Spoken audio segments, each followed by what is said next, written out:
Hey guys, Clumsy here. Welcome back to Clumsy Trucking Friday. How's everyone?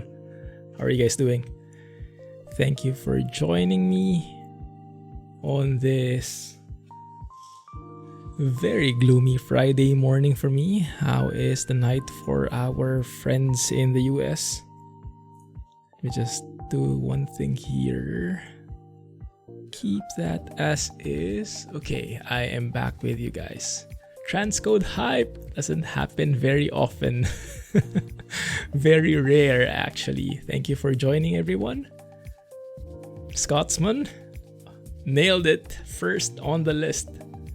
That's real this time. He's first in chat. First who chatted. Thanks a lot for the tip, Jay. Let's talk about that in the stream. Changing the Discord into a community server, is it? That looks pretty promising. Looks more professional. Hey Gamaste, how are you? Are you still playing on air? I actually started in Thunder. I'll have more news on that in the video later, and I'm sure we can get to discussing it today as well. Thank you for joining, Heroic. You are very early indeed. Hey Patrick, fancy seeing you here as well. Long time no see. Kinda-ish. Especially with Alex and Jack. I think I've seen Alex somewhere recently. I can't quite put my finger on it. How is everyone doing? Hey T-Bird. Thanks for joining, man. From the East Coast. Prime time today. Well, tonight. Hey Scripps, how are you? What have you been up to recently? Hey Tucson. Or should I call you Rob? How's everybody doing? Changing to community server is cool. Is it free? I guess that's the number one question. Hey Lucy. How are you? Have you finally started enjoying the Western Star or still sticking with other trucks in the meantime? Rob's fine. Okay, Rob. Great to hear. Colorado stream. Oh, are they? When? We'll have to definitely look for that. Of course, it's free. Sold. Yes. Do you know what could be the disadvantage? Why won't every Discord server just be a community server? Or maybe there are some specific requirements. Let me load up the game in the meantime. We are going for ATS today, guys. Nothing big. Actually, no, almost no change from last week. We are in that rut, that lull, right before an update hits. All the updates like freeze, and it looks like we are in the brink of 1.39 open beta. Based on all evidence from the community, it seems like we are pretty close, because there is the 1.39 open beta issues forum title already. There is an 1.39 open beta discussion thread already on the SCS forums. So everybody is just waiting for it to drop, and most likely they will release that right after the stream. The minute the stream ends, they will release it. But who knows, we might get lucky. Then oftentimes they do that on the weekend, so people can get into it for the entire weekend and test more properly. Yes, you have a new PC. Congrats, Scotsman. I saw it in the Discord. So I think you were able to reuse your 970, was it? I think you got that a couple of months back. And then the rest of the PC you got new as well. So the only change that I have right now is the Clumsy skin for the Western Star by Crizzy. So we'll check that out. We'll hopefully check out the Bellingham Heights as well. But what I thought we'd do to start things off and warm things up is to just continue the job that we didn't finish last week. So I loaded up the game and it's still there, so might as well finish it. I did tune some settings as well in the meantime. I hope it is better in terms of performance. Although we will be driving in Viva Mexico areas, so it might still get a bit laggy. Viva Mexico is not the best for its optimization. But we'll see how far we can get. I tuned the shadow size down. I mentioned it in the video, in the recent ETS2 videos this week. Let me know if you need more details on that. It's an opt-in feature, not for family, friends only servers. Ah, I see. So because there are multiple types of Discord servers out there. Makes sense. Pinktober. Oh yeah, it's Pinktober again, huh? Nice. Hey Calvin. Hello.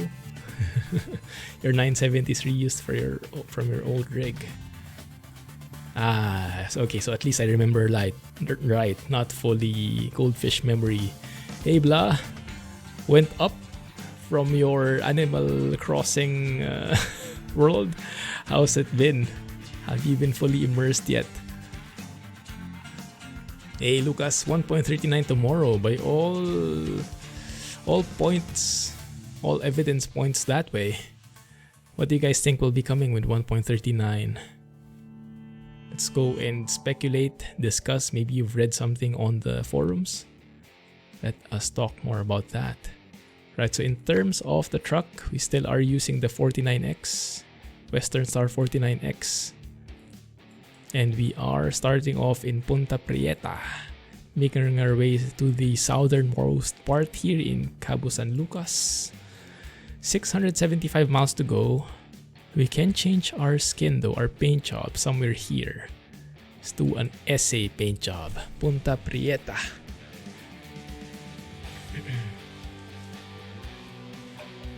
The i3 will upgrade eventually. Found out that 20 gig of RAM isn't ideal. What do you mean? That is a bit of a weird number. Normally you get it in like 8s. 8, 16, 24, 32 maybe. Right, start it up.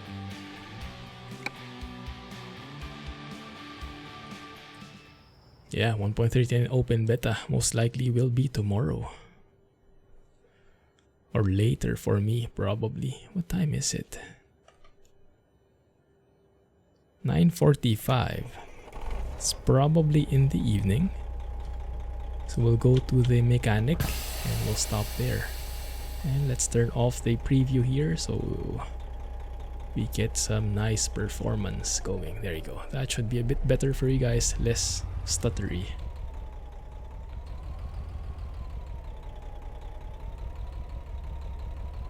And of course, we're still using Zeemod's DD60 series for this truck.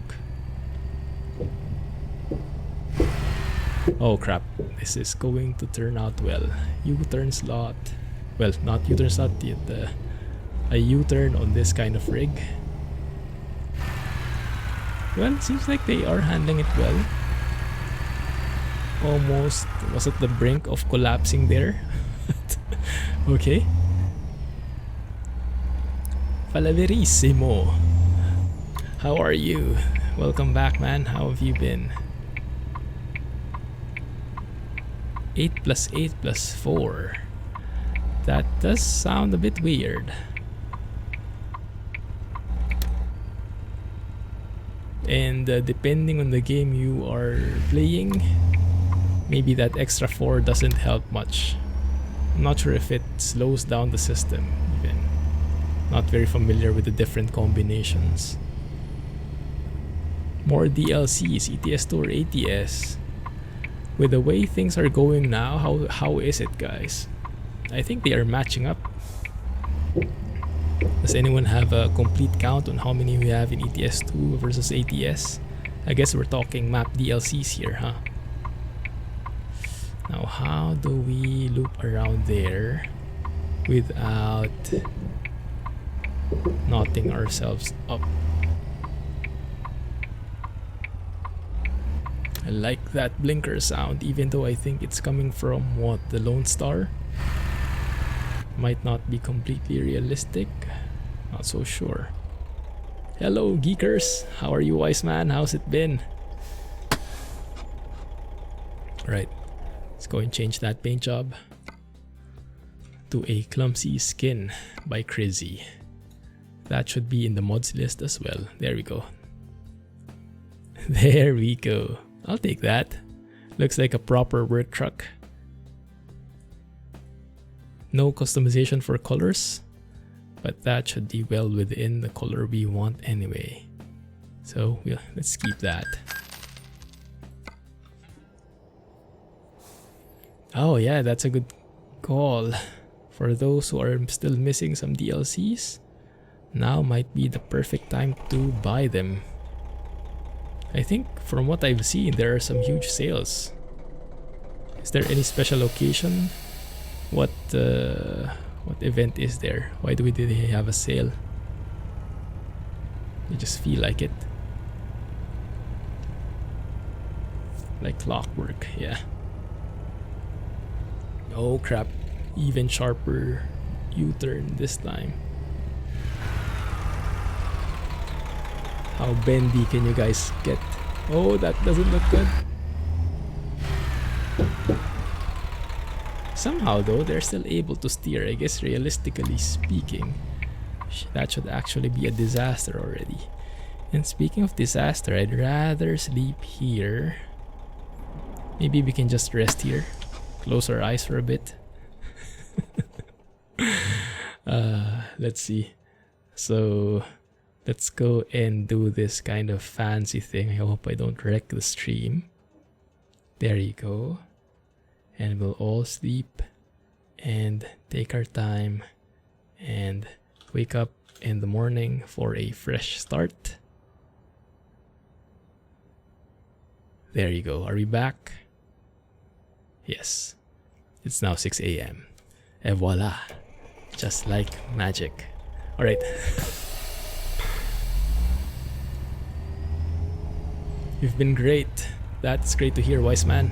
Yeah, it's been a while. You still prefer Z's DT over Krishpum's option for any US truck. I definitely agree, yeah. It is very much fitting for any US truck you put it in. I guess trying it out for a European truck is a different story. Look at those tricky special effects, I know, right? So pro. Not really, but as pro as I can get. Cascadia. Yeah, what do you guys think will the next truck be? Hey Martin, how are you? Nice magic. So what have you guys seen? What have you guys heard for 1.39? Even today it's pure luck. Well, it is pretty late for you, wise man, isn't it? Thanks for making it, man. Appreciate it. The only thing I've seen for 1.39 is their blog post about the... Remind me again the difference between low boy and low bed. The low boy is the brand, is it? And low bed is like the generic term, the variant of the trailer, the type of trailer. Or does one not exist at all and I'm just inventing terms here? I hope it seasons for 139. We can all wish. Highly doubt it though. What do you guys think will come in? Has anyone been reading the 1.39 speculation thread in SES forums? New lowboy trailer, I'm really looking forward to that one because the cargos that are included there look pretty promising. Looks pretty exciting. You finally got a reliable fiber line. No more getting left behind with wireless connection. Nice, congrats man. No worries, wise man. Keep me in the background, perfectly fine. Great to hear you have a stable internet connection now. Speaking of stable connection, well, not that perfect of a segue, but the frame rate has been silky smooth so far. I think the shadow size adjustment has helped us a lot. But we'll see once we get to the heavier parts. You have 2x8 and 2x2. So you just put everything in. Yeah. Well, I guess you'll still be able to utilize the... What's the term with RAM? The dual memory thing? So maybe it should be fine.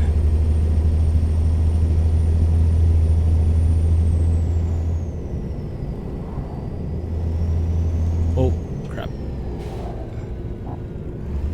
Needed a bit of minor there. Dual channel, there you go. Does that satisfy the dual channel requirements? I guess it does, right? If you have like pairs of RAM. But I'm not sure what side effects that brings if not everything is matching. Yar, Jack! Long time no see, man. How have you been? I have a feeling you've been spending your time over the sea somehow. Doing good, Martin? Excited for the weekend. Yes, Gamaste. I am still using On Air. There's a video coming out later. I'm super excited for it. I'll give you a bit of a teaser. I've started a new company. In Thunder this time. I'm going all in. I think I'm ready to take off the training wheels. I'm starting a new company. I'm going to save up enough so we can create a virtual airline. I'm very far away from it though. I need 100,000 and I'm only at 10,000 at the moment. So quite a long ways to go, but I'm enjoying it, and we will be staying in the US. Home base in the US. I have some plans and I'm super excited to share it with you guys. So we'll see how that works. In the video later, I will detail that plan.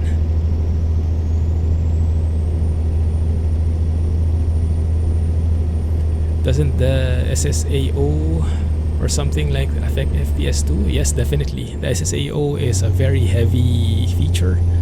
I don't even have it enabled. When you're using the NVIDIA Profile Inspector settings, the SSAO is not compatible. Does not help. It can only reduce FPS, but it cannot improve quality. There's a bit of conflict between those. So I just turned it off. Yeah, me too. Thanks for the invite, Jack. Really enjoyed it. For those who are not aware, I was just in Jack's stream. So Jack was streaming like an hour ago. Well, a couple of hours ago. Ended like an hour ago.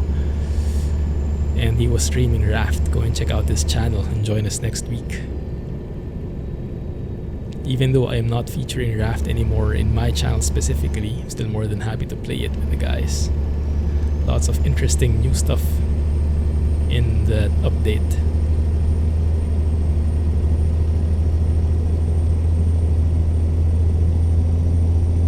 Yeah, I'm going to save up for enough money, Gamaste, so I can start a virtual airline, and I'll invite you guys and we can all join together and do the jobs at the same time. Man, this is such a nice view. Let's take a photo here. The road textures are very nice. I bet this is something that was modified with JBX. Okay. If I get around doing how to do this thing. There you go. I'm super excited about that new On Air series. Because as I flew in the US, I don't know, maybe it's the photogrammetry, the satellite images seem like they are better quality compared to like in the Philippines or even in Japan. The amount of detail in the roads, in the scenery is on a different level. I think it's because they have better quality images, satellite images in those areas. Nice. That's a good question, wise man. That's also my question. But yeah, we can speculate together. We are expecting that 1.39 open beta will be hitting the public tomorrow or a few hours later after this stream. Still farming? Are you referring to wise man? I think he is. Won't be playing anytime soon. Oh, I see. Sorry to hear that.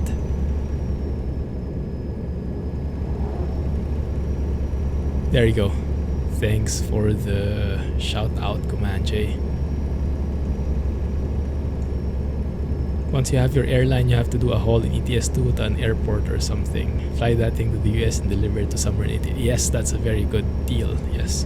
Although in On Air, the airline is based on the East Coast. Well, on the eastern side. I'm not sure if you could call it the East Coast. Are you guys familiar with Asheville? That's where the airport is. It's pretty close to Charlotte Douglas International. Would you classify that as East Coast? What is the proper term to be used there? So that's where the base is for the new company. But if we ever get to the south where there are ATS regions already, or if we ever enable coast to coast again, then we can do that kind of combo thing. Hey Deso, good morning. Yes, ATS today. Have you seen the latest stream for Flight Sim where we had icing conditions? The footage went out on YouTube last night. No farming, nothing. Broke your controller. Just received a new charger after waiting an entire month. Oh my goodness. Yeah, that sucks, man. You're not willing to play on the keyboard? Or are you playing on console? That's why you need a controller.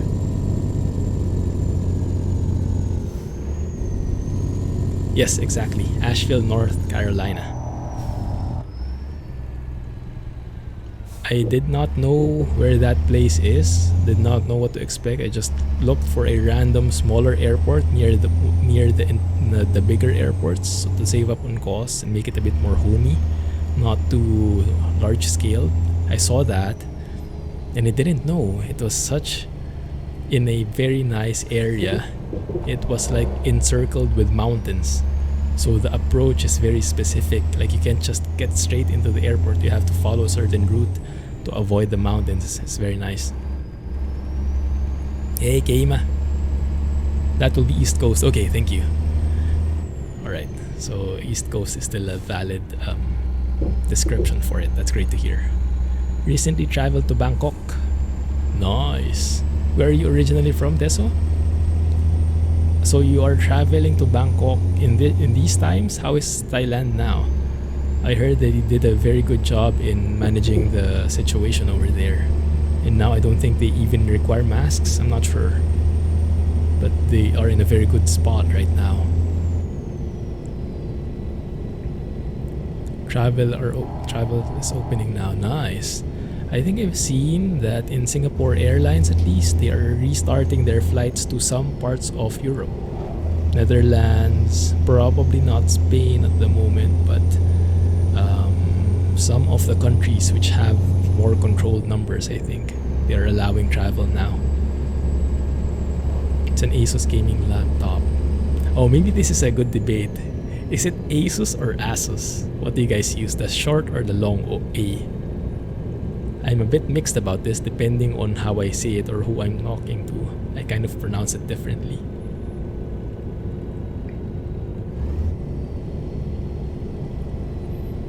Tried Farm Sim with a keyboard and I couldn't play it more than 15 minutes. I can imagine. Yeah.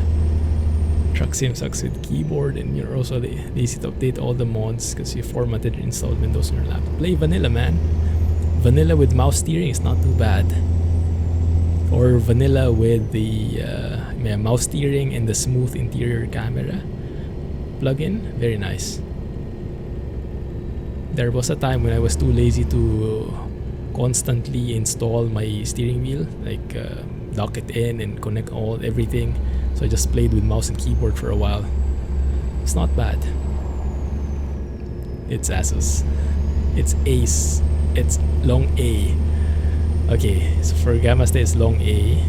For J, it's short A. Is it Asus?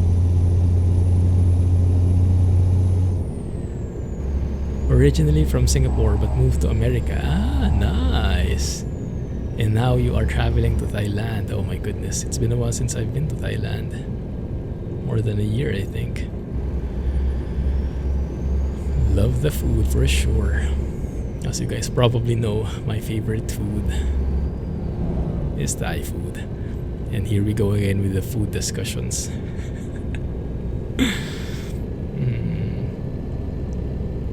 How's the frame rate on your end, guys? Looking good now, looking better. Stable, hopefully. I'm not dropping any frames anymore since I turned off the preview and everything.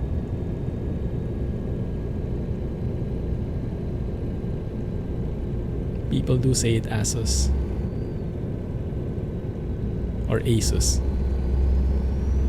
You name it Asus, being a German. Yeah. various pronunciations. We'll have to get to the bottom of that eventually. Considering USA is the richest country, you can travel anywhere.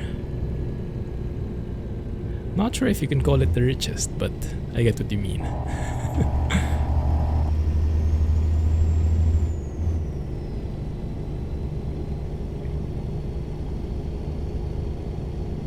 Oh, that's sharp. Coming close to hairpins here. Same with South Africa, but there are still nationalities that are not allowed to enter. Countries we're not allowed to go to. I see. Yeah, I'm not even thinking of traveling right now.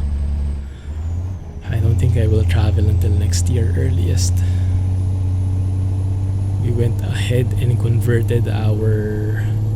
I think I told you guys about this last week. Singapore Airlines tickets into credits. We were supposedly going back to Manila this December for Christmas. I don't think we are confident enough to continue with that. It will be pretty risky, and it will be worth more than the pleasure you'll get for traveling, going back home. So I think we will be spending our first Christmas here in Singapore. Terrible.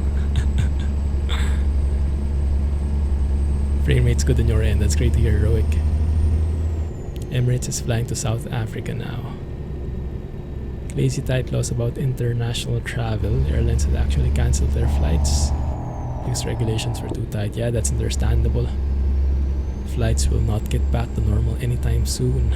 To some specific places, probably, but mostly not until that time. You have to travel to Tokyo and then from Tokyo get a flight to Manila. Is there no direct right now?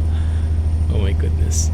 Yeah, I get notices sometimes. So the Philippine Embassy here in Singapore, they give announcements. Sometimes there are like, what do you call them, charter flights, but just like a single flight every few weeks to get some of the people home who really need to get home. But yeah, I don't think it's a regular thing. Hey Chubbs, doing good, man? Hey V3D, not too shabby, only 30 minutes, man. Welcome back, glad you made it.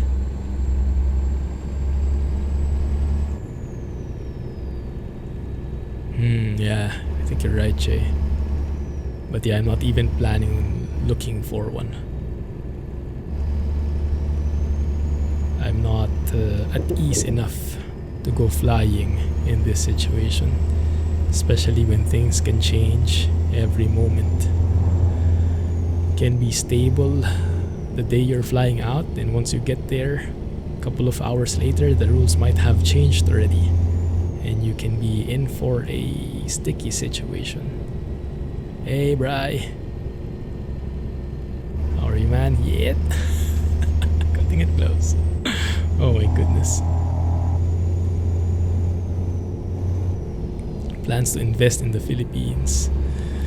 Yeah, well, we still have investments there, so those are just continuing. Well, the hope is that eventually rises, but not really a, how do you say, a market timer per se, so just continue. Keep on investing. And the hope is in the long term, everything evens out and goes up.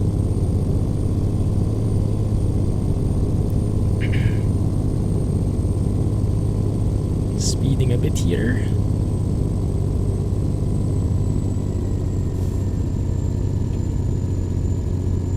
That's okay, the bends are not too extreme.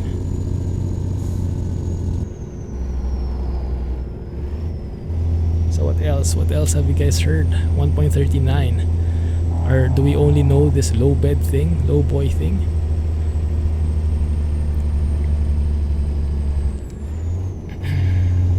Sure they have something more that they're planning to release with it. But what?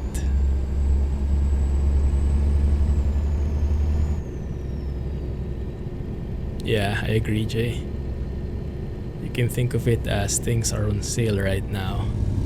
Of course, there's always a risk that it remains on sale forever, if you get what I mean, but it's more likely that things will even out after a while. And if you want to get in, now would be a good time to do so. We installed ATS too, that's great. 1.39 open beta should be coming in soon, but for sure ATS will be the first one. The guinea pig. For ETS2, they announced that in the blog, right? I think there will also be a new trailer. Was it also a low bed? I think so. That had different cargos, and they were saying in the blog that the designers, the modelers, had to make everything again, remake everything. It's not just like reusing the existing trailers as an own trailer. They really had to remodel everything and improve on all the models and the dimensions and everything like that. So pretty cool. They have remastered all the low bed. There you go. Yeah. Aside from the low bed trailer, have you guys heard anything about 1.39? Do you think we'll get any, I don't know, graphics improvements, sound improvements, other improvements under the hood, or gameplay updates? Do I dare wish or hope for a multi-drop functionality? I don't think they're planning to implement that, to be honest. Not anytime soon, at least. I promised myself I'll start a new series when they finally implement multi-drops. I did not expect it to take this long, so maybe not a priority. Colorado and Iberia. Those normally don't go together with the update. Sometimes they go right after, but I'm not sure. I've not heard of anything at the moment. And even if I did, I probably wouldn't be able to share anyway.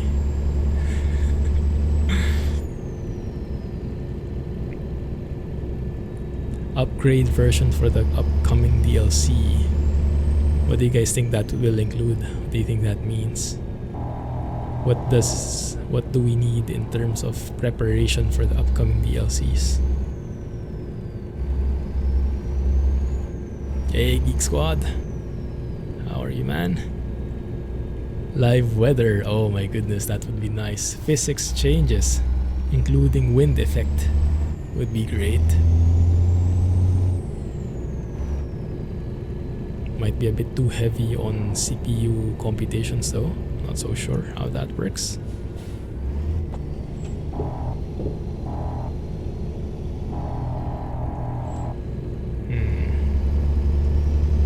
Bit skimpy roads here.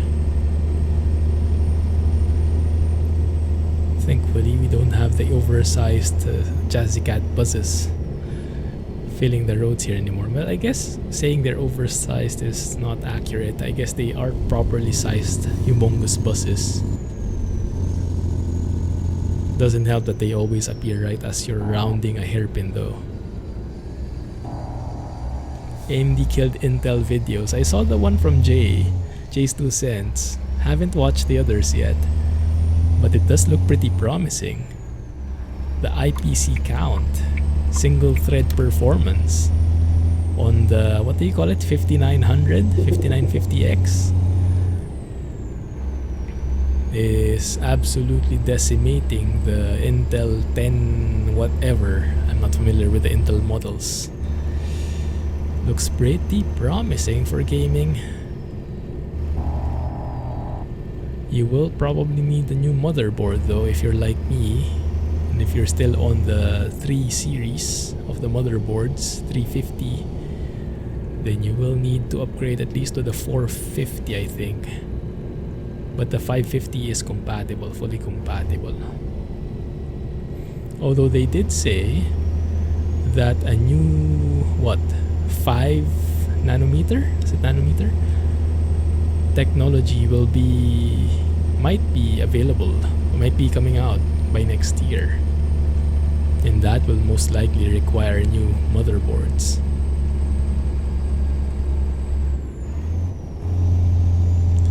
I am super excited about that AMD new release, although personally I'm not planning on upgrading. I just upgraded mine. I'm pretty happy with it so far. But I am excited for you guys who have been waiting for an upgrade. 5900X. This is somewhere in Viva, Mexico. But I think what really makes it look great is JBX graphics because of the skybox and all the texture changes. Very nice. B550 or 570. There you go. Thanks, Alex. Makes a world record with 5900 with 630 points, and 5 minutes later breaks its own record with 5950X with 640 points. Oh wow. Yeah, I think, what was it, the 10 series that they were going up against had what, 400 plus points, less than 500 I think. And I don't know the scale of this, but that seems like a large margin that they beat it with. That's even with lower clock speeds, right? 4.9 max boost versus what, 5.3 on the Intel. So it's really the instructions per clock that is getting a huge upgrade. Intel says they'll be fighting back in 2021 Q1 with Rocket Lake. Oh yeah, Jay's 2 cents also mentioned that. But he was putting it more in the form of like, oh, the Intel CEO just like made a blog post saying that they're still there and that they will have Rocket Lake, but with no details. So just to like say, we're still here, don't forget about us. That was how he placed it. Well, hopefully they do, so that it would liven up the competition, because right now they are getting decimated by in this DIY industry at least. And laptops have started moving over to the Ryzen as well. Like my new work laptop is using Ryzen, and it's very fast. So much faster. My older laptop, the one that broke, the one which had a bloated battery, which I had to replace, it was AMD but not yet Ryzen, and it was very bad. The performance was horrendous. But now with this Ryzen CPU, mobile CPU, even though it's still old, it's only the, oh, I'm not sure, that it starts with a 2, so it's probably Zen 1.5. So it's not even the latest mobile Ryzen CPUs, but it is pretty fast still. It's perfect for office applications and everything. Yeah, the power consumption, that's even more of a bigger point, right? I guess it's because of the new architecture. They can boost and optimize stuff without increasing the power consumption. Yeah, I think what was it? TDP was what, 105 watts or something for the top of the line thing, CPU. That is amazing. Enjoy, Bri. Yeah, I think they also announced the prices already for the new AMD CPUs, and I didn't really note them down, but I didn't hear any negative feedback on that. So I think the pricing is pretty standard. Oh my goodness, here we go again with the deafening dirt sounds.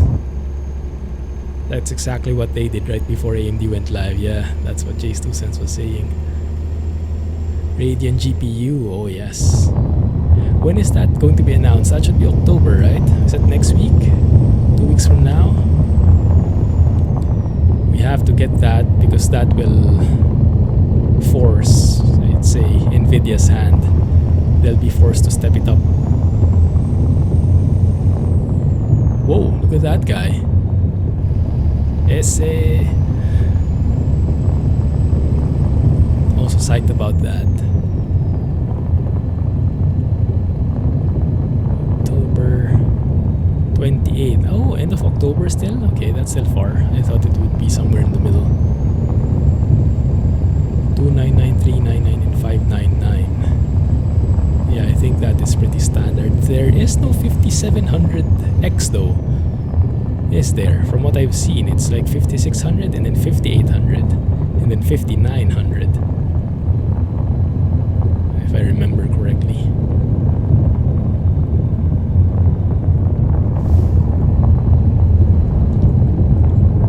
Hopefully you guys are not going deaf. Oh, very nice cliffs there. Very nice textures. I think those are from JBX also. 5950X is 699. The 5950X, that is not yet the Threadripper version, is it? Or is that the equivalent already?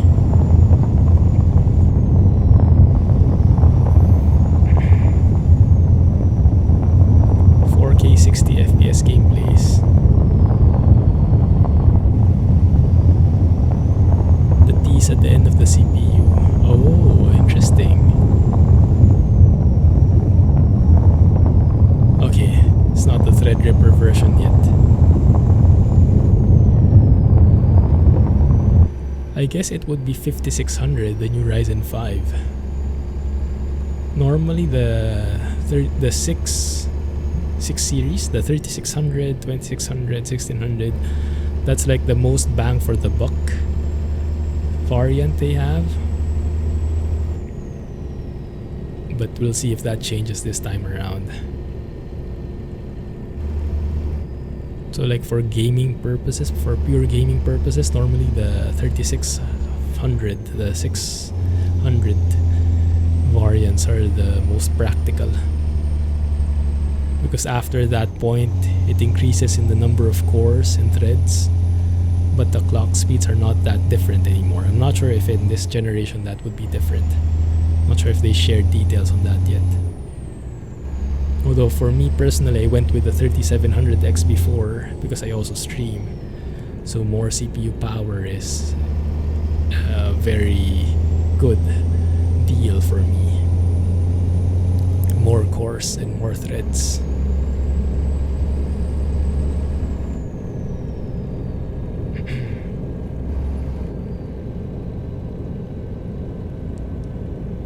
How about on the GPU side of things? Any news from you guys?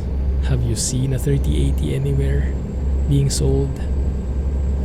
Aside from this MSI scandal that we've recently been seeing. Have you guys heard of that? That news blew up.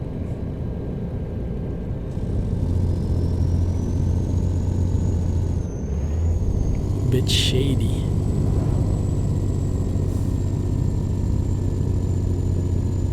Although, don't really get why they would do it. In terms of, it doesn't make sense. This MSI scandal seems to me more like a corrupt employee's way of earning more money than the company as a whole, like trying to squeeze out every revenue they can get. It's just for the sake of a few video cards. Setting it at that price, risking everything, your entire reputation just for that some extra bucks, I don't think will work from the company point of view.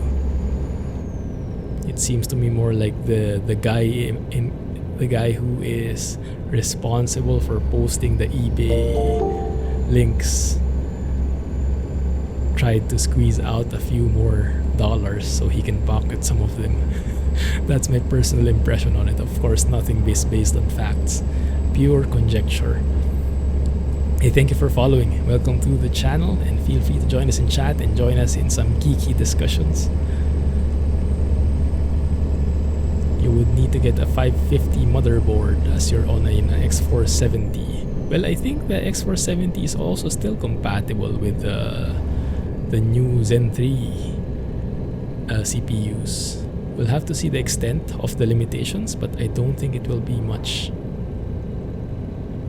Because right now, if I remember correctly, some manufacturers actually re-released some of the 4 series motherboards. I'm not sure how you call it, the 450, 470s, because it's, I think, more value than the 550 series. So I'm a bit doubtful that they would stop support for that, but I'm not sure if they announced that already. Being excited about an 8 megahertz processor, my goodness, yeah, things are really scaling up, huh? MSI have always had a screw loose. I've never had an MSI product, I think. Although some people really like them. They are a pretty good brand overall, I think. It's just depending on your experience with them. But yeah, the recent practices, the recent scandals they've been involved in, they're not very good for the company's reputation, are they? Sent his MSI 2080 because it had factory deef, never got it back. Yeah, that might be more on the, how do you say, the specific supplier concerns. But then again, these kinds of things, I think they can happen to any brand. That's why we all have our own biases towards which brands we prefer, because they're purely based on our personal experience with them.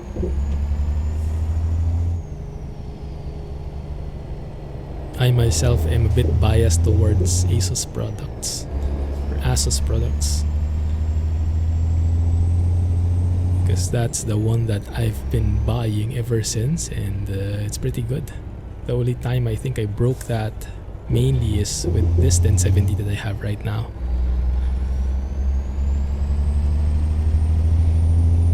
Have a good night, Martin. Thanks for hanging out with us shortly. Corporate reaction of MSI to the scandal was worse than the scalping. It did seem like a pretty standard statement, wasn't it? Like it did not have any heart in it. And it did not have any accountability or remorse. Like, just release something, steer clear of it. Like, it was not empathizing with the consumers or not admitting to anything. It's nothing, no value. So it didn't really help with the scandal. I agree. Maybe even made it worse, that's true. Card got sent to MSI Poland, my goodness. Oh yeah, I heard about that, Jay. And we're not sure if that's because specifically of MSI practices, or maybe it's because of the stress. We have heard that a couple of times with different companies, and it could say something about the company, but it could also be just the toxicity of the environment, which is pretty common in many companies, unfortunately.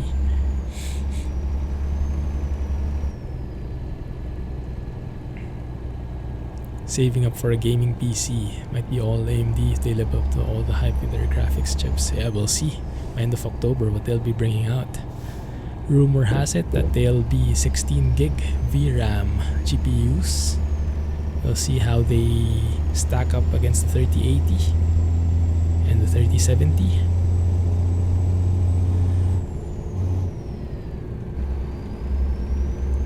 I'm not sure you would get a reason why he did that. If anything, maybe you'll get just a generic statement. But I don't think you'll be able to discover the real reason. Sad news though.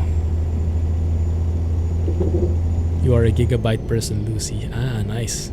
Great to hear. My motherboard right now is gigabyte, and I have had problems with it before, but now it's much better. I think we've gone to know each other better, and we're working together better now. Just like a real person. No, I had crashes before. I couldn't even set default settings in the BIOS, and eventually I learned that it was not reacting well with my keyboard, because my keyboard is like a hybrid USB Bluetooth keyboard and not like the typical USB keyboard that you see. It was, I guess maybe it required a different driver or something. So whenever I pressed something on that key in the BIOS, the entire rig restarted. And eventually I just tried a normal keyboard and it worked. And I was just like, my goodness, my BIOS wasn't broken. It was just not compatible with the keyboard. It took me forever to figure out. But yeah, after that time, then it's much better. And with the recent BIOS versions, the memory compatibility is much better. XMP profiles are compatible and stuff, so no fiddling with the timings manually and stuff like that. So I'm liking it. This Gigabyte motherboard is only a B350, the basic 350, so back during the first generation Ryzen. And yeah, it's still doing great.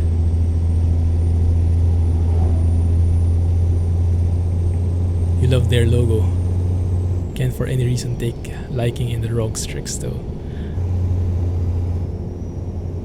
Jay, you're also a Gigabyte. Yeah, I think you mentioned that to me. Would you like Gigabyte or Zotac more? At least in terms of the GPU. Because I think you currently have a Zotac GPU, right?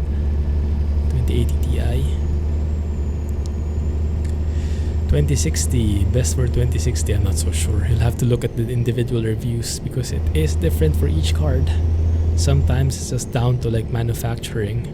I've heard that some graphics cards, some brands, only that specific model, they have like a, how do you say, like the heatsink, the contact point isn't flush with the chip, so the heating is bad.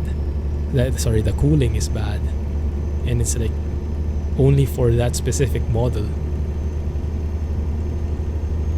So you'll have to look up individual reviews for that specific model you're looking for.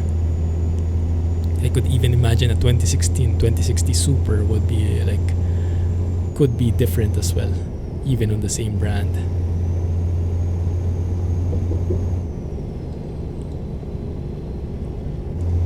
ROG feels like it's too expensive. Well, it is a gaming brand, so yeah, it does have a gaming premium there, I can imagine. But the TUF really, if I'm going to get the 3080, I'm definitely going with the TUF.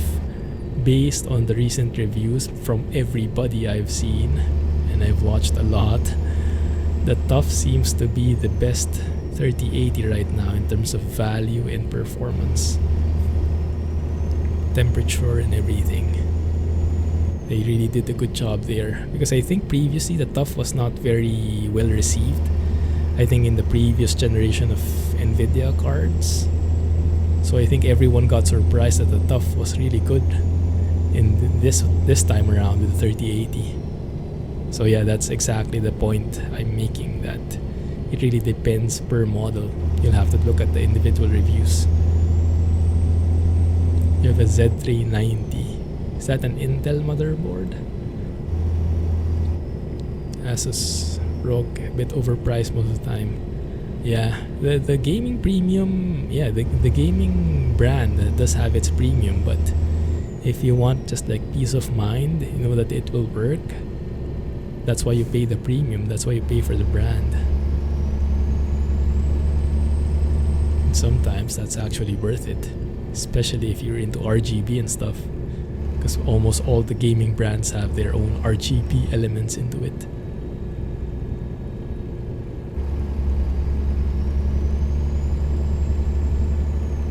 Only thing you might have to upgrade is the RAM. Pre-built system came with 16 gig with 2133. Yeah, that's true. A 3200 megahertz one would be perfect already. I think any more than that wouldn't be felt. There is something about the RAM speed. I think there is a certain threshold that when you cross that, it's great, and anything more than that wouldn't be that felt anymore. I'm just not sure about the details, but if I were to take a guess, that's the 3200 mark or 3000 megahertz mark. But if you guys have more details on it, feel free to share. TUF has been doing great even. The X50 570 motherboard has won awards. That's nice. When you upgrade your GPU, you'll wait for the 4080 in the future. I would want a 3080 TUF to be specific. We'll see when that becomes available, and maybe the 20 gig variants will become available as well soon. I don't think I'll be able to use the 20 gig, like utilize the 20 gig variants yet, but that's like future proofing.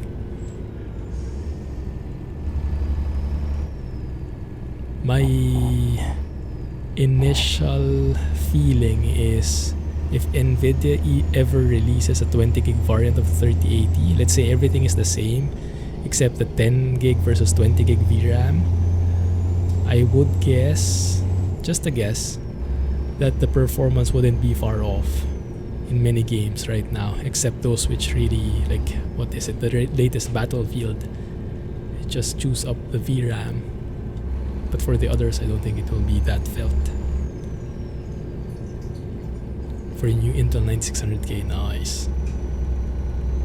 Just like Aorus is more expensive than generic Gigabyte. Yeah, exactly. The gaming brands.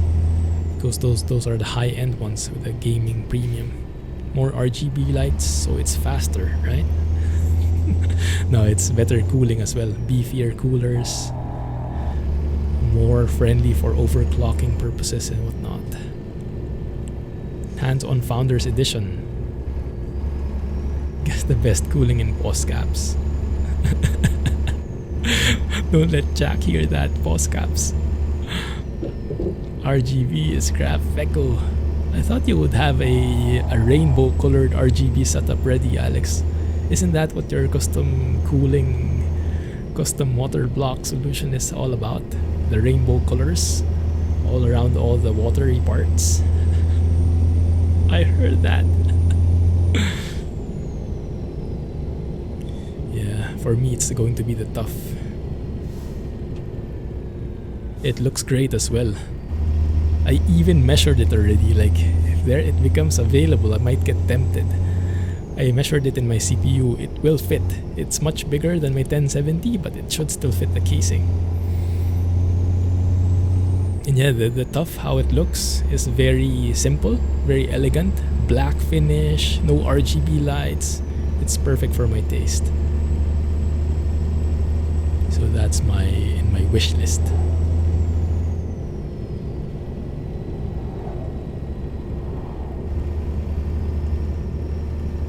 No. No RGB, how come? Rainbow colors for the win. You know, when I first heard about RGB, during the time I bought my gaming mouse, I bought a Razer, what do you call it? Razer? Oh, what's the name of the brand, guys? That thing. Razer, there you go, thank you. Razer, yes. The RGB wasn't a thing yet. The lighting was there already, but it was all green. So you cannot change it. You could not change it yet. And then eventually, they started releasing these RGB variants and it started becoming a thing. It was like, what RGB? Why would you want like a rainbow colored thing on your desk or anywhere near you? And then I realized, RGB is so you can modify it depending on what color you like. So okay, I can see the appeal of that. It's just highlighting all the colors you can have, but not specifically having a rainbow color in there. Because just having the rainbow color, it does not make sense for me. But yeah, that is an option for you. If you're into that, then no judgment, but I will not be going anywhere near that personally. But yeah, I respect Alex's decision to go with a full rainbow colored cooling casing with 3 radiators and gazillion fans with all the rainbow colored RGB goodness. That will make it super fast. Looking forward to the pics. Oh, spam bot spotted. Ryzen? Yeah, that's the one. Ryzen. Gigabyte 1070. That's great. Yeah, for me, palette is my video card. It's pretty cheap. Cheapest variant on the 1070. It works. It's pretty hot though. So you guys might have seen before. Well, I'll show you. Yeah, right now at 92% utilization, I'm at 78 degrees Celsius. So not the coolest, but it's not really on the dangerous level. So it's still within margin. It's just not able to boost properly, I guess, because of that. So not a really like starter pack, so to speak. Okay, good. We have a gas station there. Let's fill up and also sleep. Where's the fuel in this case? Your keyboard and case interior is in constant RGB cycle. No judgments, no judgments.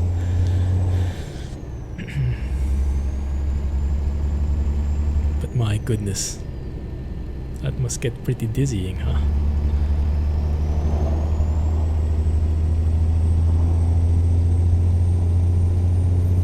You would get RGB stuff, but you will set them to solid color.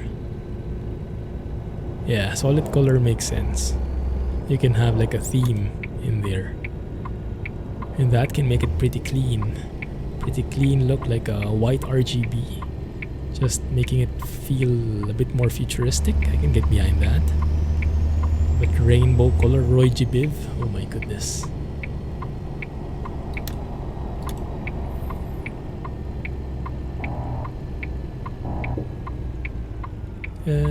So sleeping.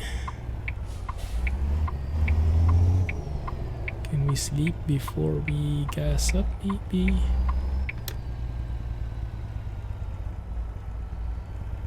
Blacked out build is better for you though. Yeah, nothing fancy, right? Yeah, I like that. My motherboard actually has a color embedded in it. It has like a very subtle red glow, which is not bad. It's not shiny. It's there, but you hardly see it. But it's not really up to me. It's just part of it. Part of the gigabyte package, I think.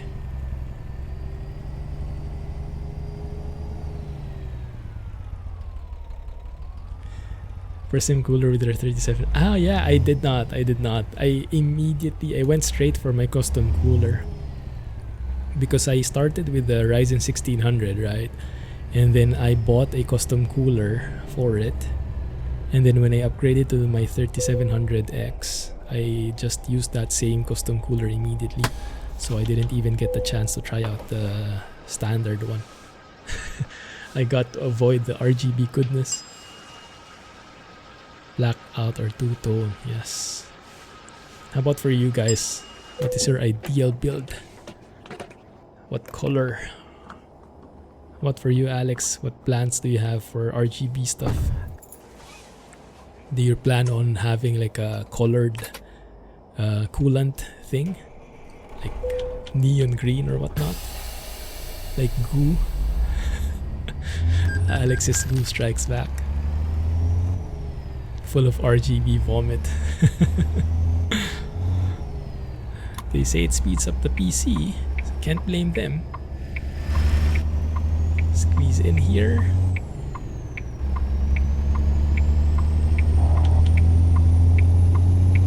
No colored coolant, it's too unstable. Alex's green goo.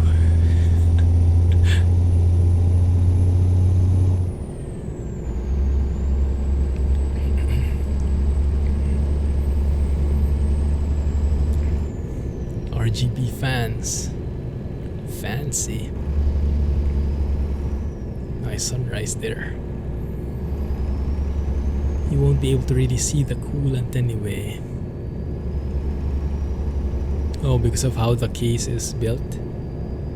It's a massive case, right? Unintended pun, but I'll take it. I realized it after I said it. Yes, fancy.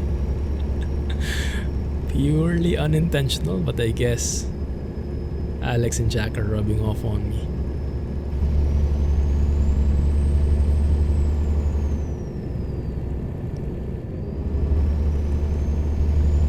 Copper tubing.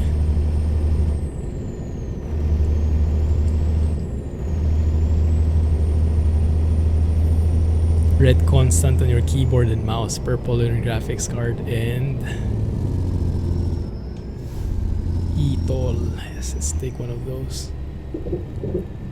Purple on graphic. Oh my goodness.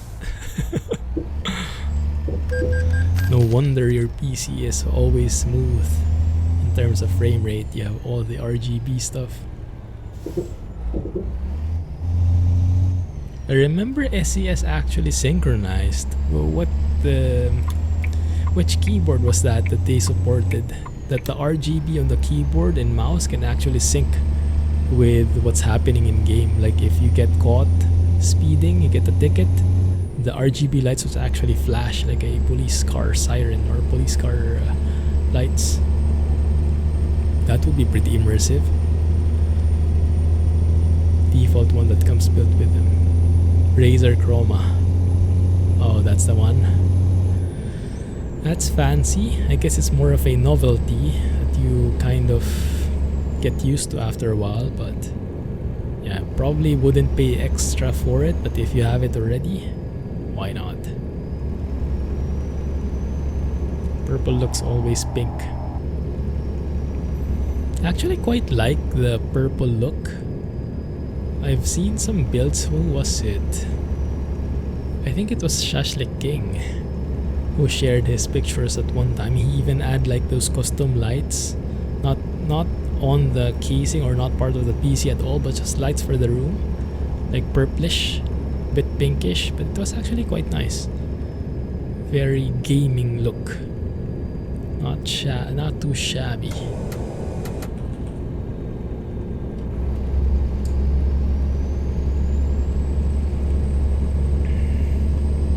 Purple, definitely not pink. Someone's a bit defensive. Yeah, I see the appeal in that. Kind of looks, it kind of like gets you in that gaming mood. I like it.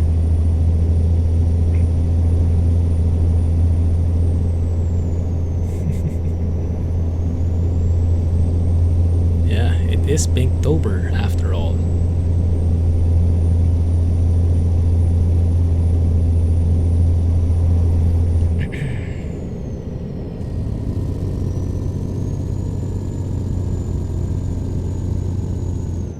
Fuchsia. I absolutely suck with color names, so I oftentimes stick with default color names like blue, red. Purple is actually a bit advanced for me already. Like it's red, pink. So Mrs. Clumsy would oftentimes chide me for like, what do you mean blue? What do you mean pink? It's yada yada. What is that? My color vocabulary is very limited.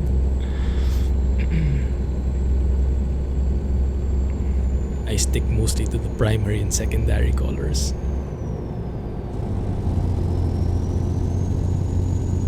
Very nice views here, huh? Not bad at all, actually. I always had the impression that Viva Mexico is quite dated, but this is actually not bad. Might be the JBX textures helping with this.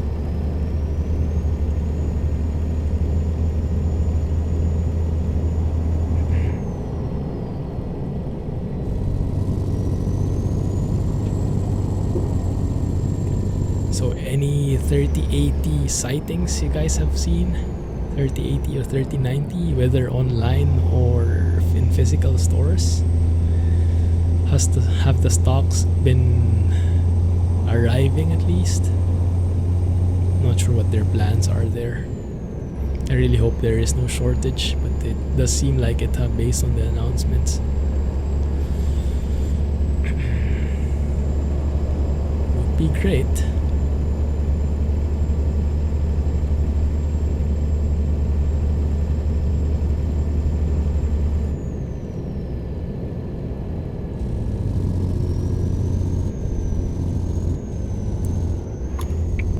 What monitor do you guys have, by the way?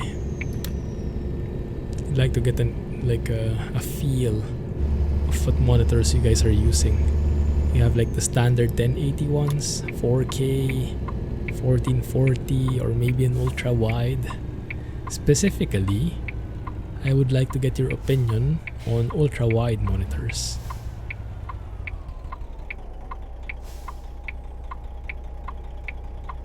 So I'm not sure if... I think it does have its merits. I think it looks beautiful if your rig can handle it. I'm not sure how it would work for sharing videos on YouTube, if that looks great. to watch. So yeah, I'm still a bit torn about that, but I can definitely see the advantages in like flight sim or truck sim, being able to see more on the sides, and then supplementing that even with track IR. 8K monitor, oh my goodness. Ultra wide enough. Yeah, what is your opinion on ultra wide? Would you rather watch with a default 16:9 or 16:9, 16:10 ratio? Or do you guys fancy the ultra wide stuff these days, like 21:9? So I remember Squirrel had that at one point when he was releasing his flight sim videos. He tried releasing ultra wide footage. I'm not sure if it's ultra wide specifically, but it's wider than normal. It did look quite nice, although it did look quite limited on what you could see when you had a normal monitor. So you would get the black borders on top and bottom. Maybe that's one thing I can look for. Cheap 1080, 42-inch flat screen TV, nice, and some used Asus monitor.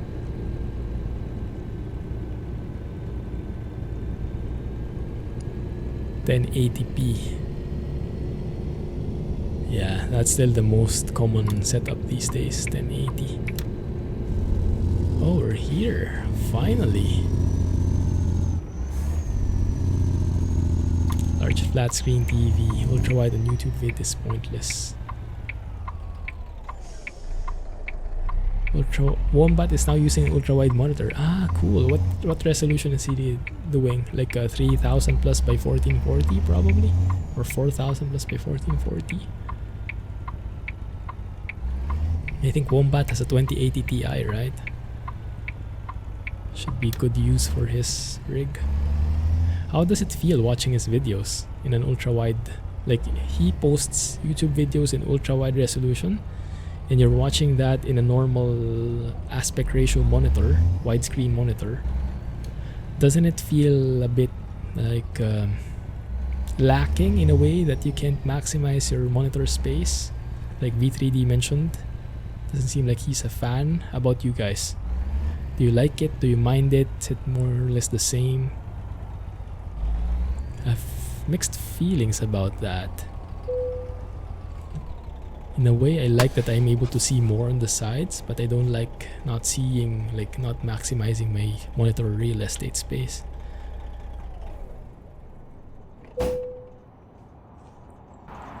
We actually finished the job. 2,268 miles. Oh my goodness. How much did you earn? 252,680, and we leveled up fully. We earned a whole bar of experience with that. Cool stuff. Alright, that's awesome. Now I think we'll have to teleport somewhere. Let's try this. Let's go to Garage Manager, Map View, see if we can go up north. Long View. Yeah, we can do that. Probably make our way to Bellingham. Ultrawides are okay. Or I read that already. If you all used ultrawide, then it would be okay, but we don't. Most are still 16:9.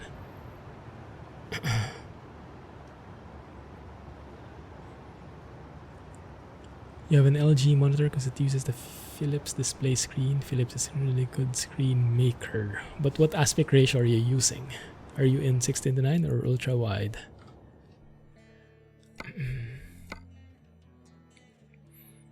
Let's see.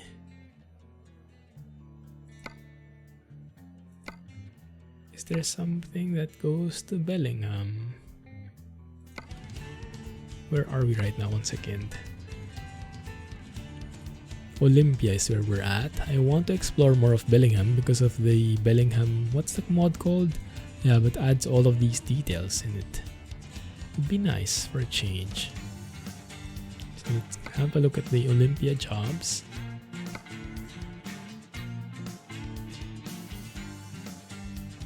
Are we feeling lucky? For sure not. Oh, we do have something. Okay, okay. I can take that. 20 tons of sugar. Ultra-wide views used to bother you. You got used to watching such videos. Ah, I see what you mean. Initially, it might seem a bit off, but yeah, I guess it's not much of a deal breaker. Get used to it after a while. That's true.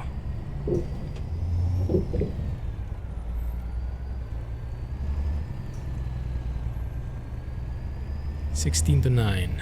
No ultra-wide for you.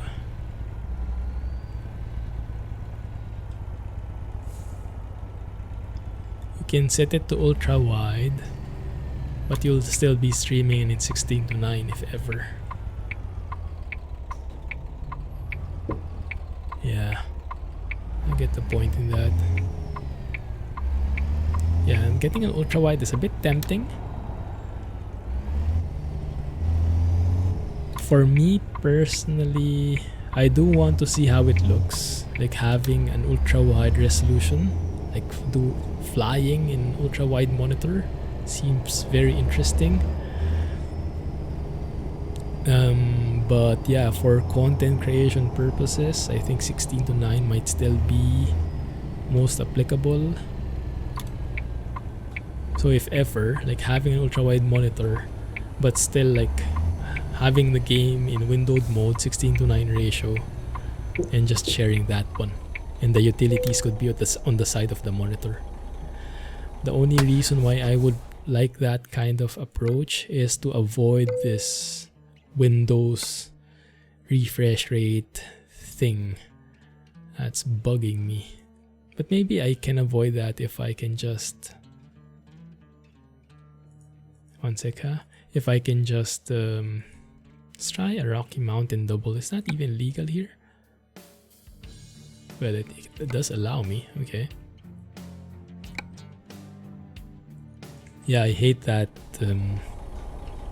stutter I get because I have different monitors with varying refresh rates,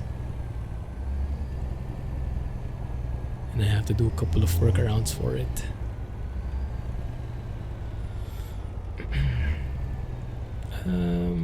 Where is my trailer? There it is.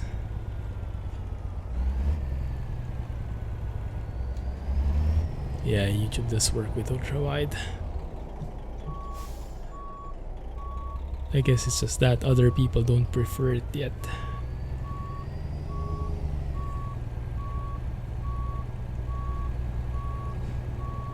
How big are your monitors again? I have a 27-inch 1440 monitor. This is the main one I'm using. And then I have two 1080 monitors on the side in portrait mode. Ideally, I would like to have them in landscape mode, but I don't have enough space. So it would only fit in portrait.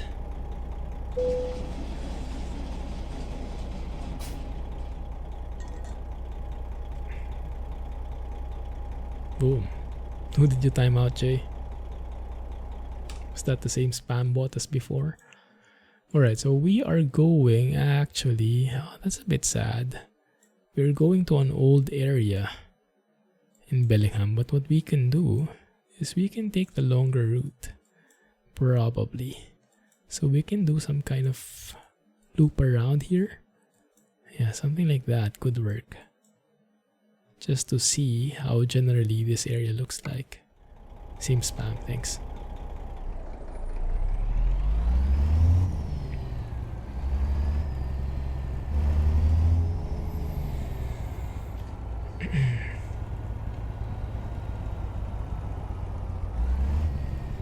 Nice. Speaking of farming, let me go back to farming a bit. Have you guys heard of the game Cattle and Crops? I think I got an email from them recently. I think they are starting, I think they're finally ready for a full release. They've been in some kind of early access for the longest time. I remember I even got into their Kickstarter program or something like that before. It's great to see that they're finally releasing. I have no idea what they're featuring though.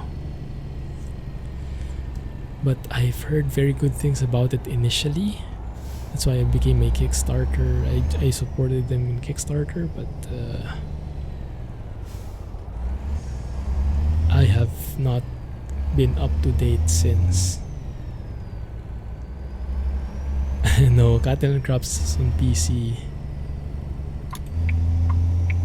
It had very promising concepts,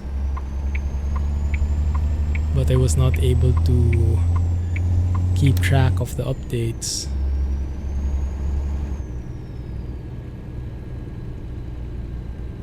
Yeah, I'm not sure, but they say I think they are close to release, so we'll see how that goes.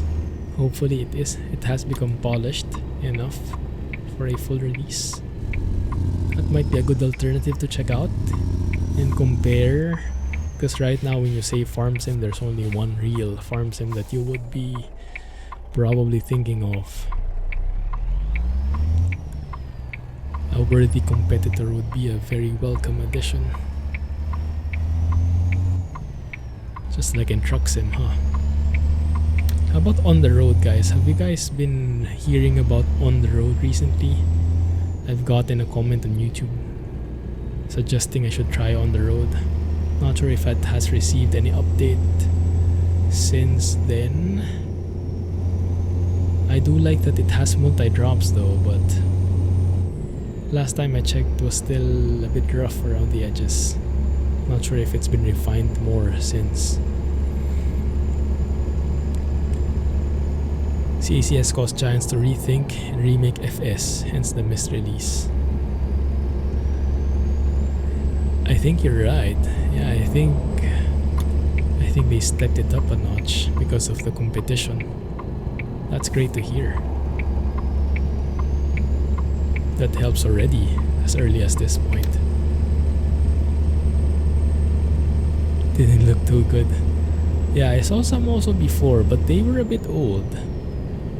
I was kind of hoping that it has gotten a couple of updates. Got the most they can do with the current graphics engine. Yeah, the farm sim graphics is pretty good though, isn't it? Pretty optimized, looks great. I guess it could be better. Anything can always be improved, but personally I'm not sure. From your point of view, guys, what is lacking with the farm sim? Because for me personally, as a newbie farmer, I don't really know the details. And for me, farm sim has been great. It's just that kind of, how do you say, maxed it out to a point. Explored all the things I wanted to explore, so I was not, the interest waned down a bit. So if there was like a new farming game, what would make it very, how do you say, desirable, hyped up for you? What would make you play it?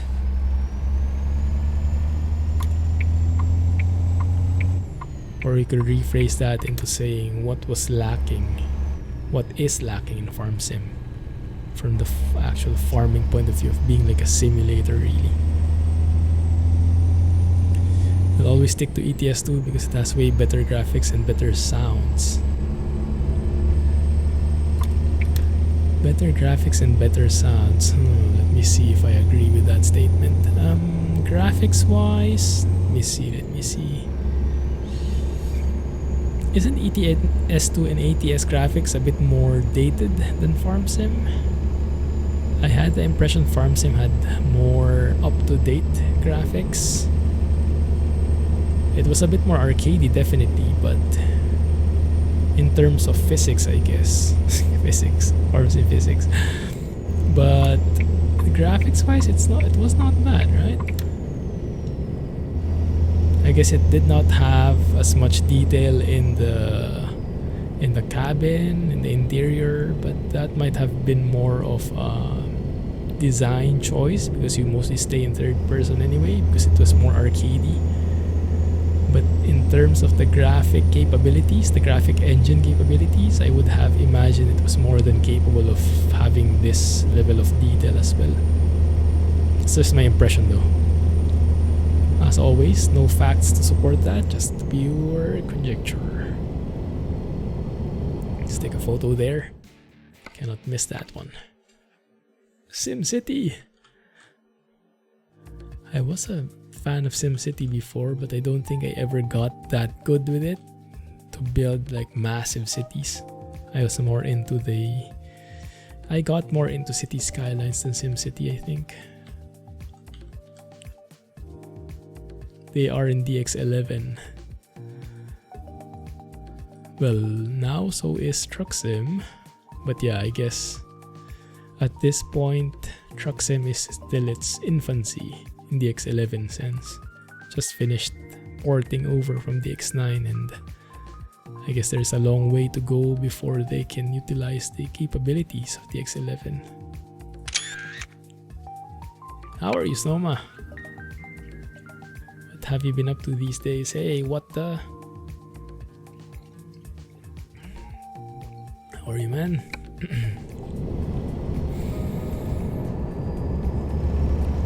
Throat is kind of aching. Might be talking too much. Slow it down just a tad.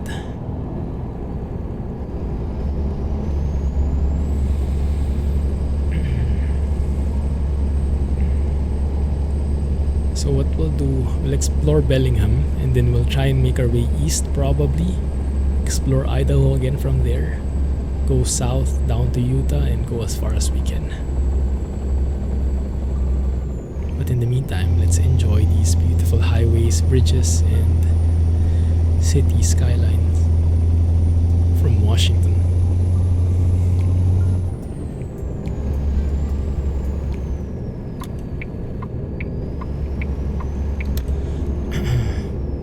I think Washington is still my favorite DLC. In terms of how these roads look like, they're my absolute favorite.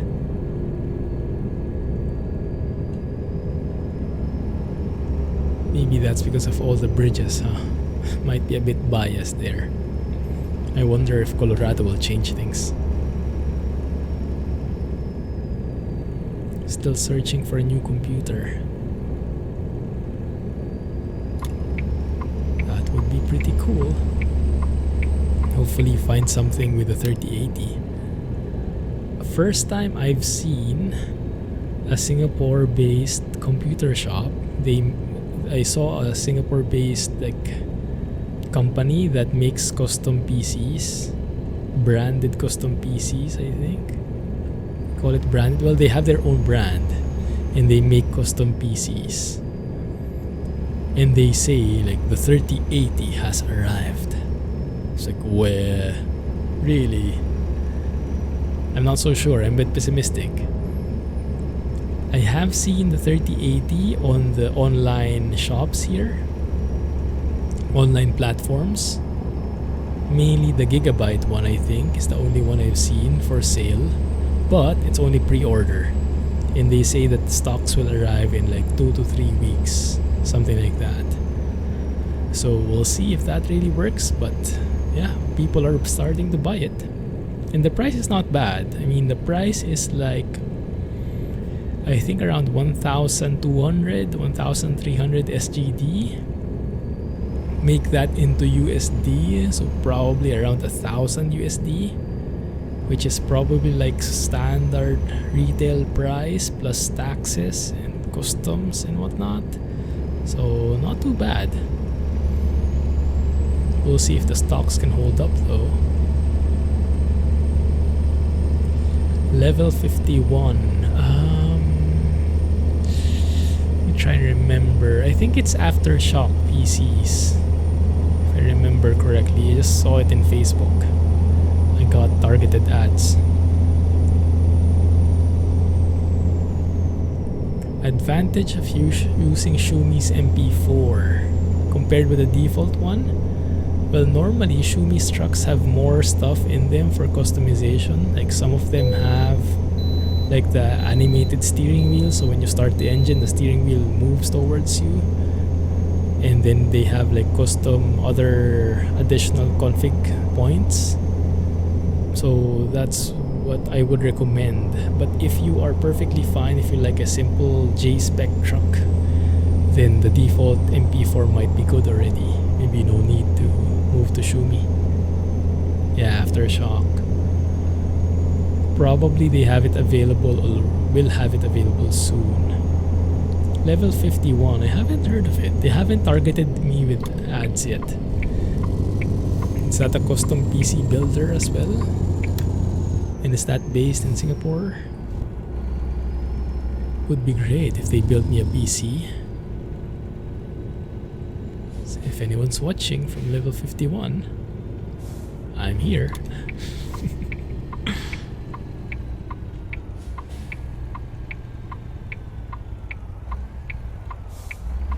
Custom builder in Singapore. How did you hear about them? Do they also ship outside Singapore?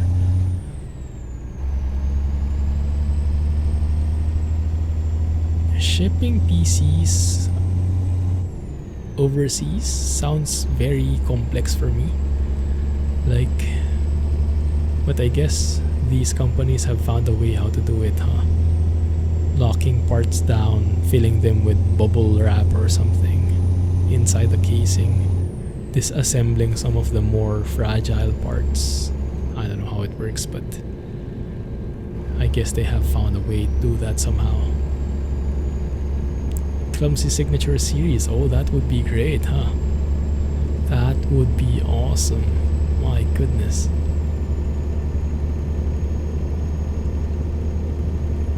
I should start reaching out to these companies. That would be cool. Soon, TM. You know, 3 builders in Singapore, level 51, Aftershock, and Dreamcore. Dreamcore I've heard of as well. They targeted me as well with ads. Level 51 I have not. Doesn't ring a bell yet. I see. You're looking around and you saw them. So they ship to India? They ship overseas? That's great. That might be a valid sponsor, because majority of my viewers are outside Singapore. So if they ship outside, that can be a thing. Interesting.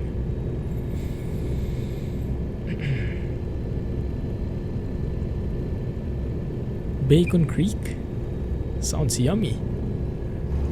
Best creek ever.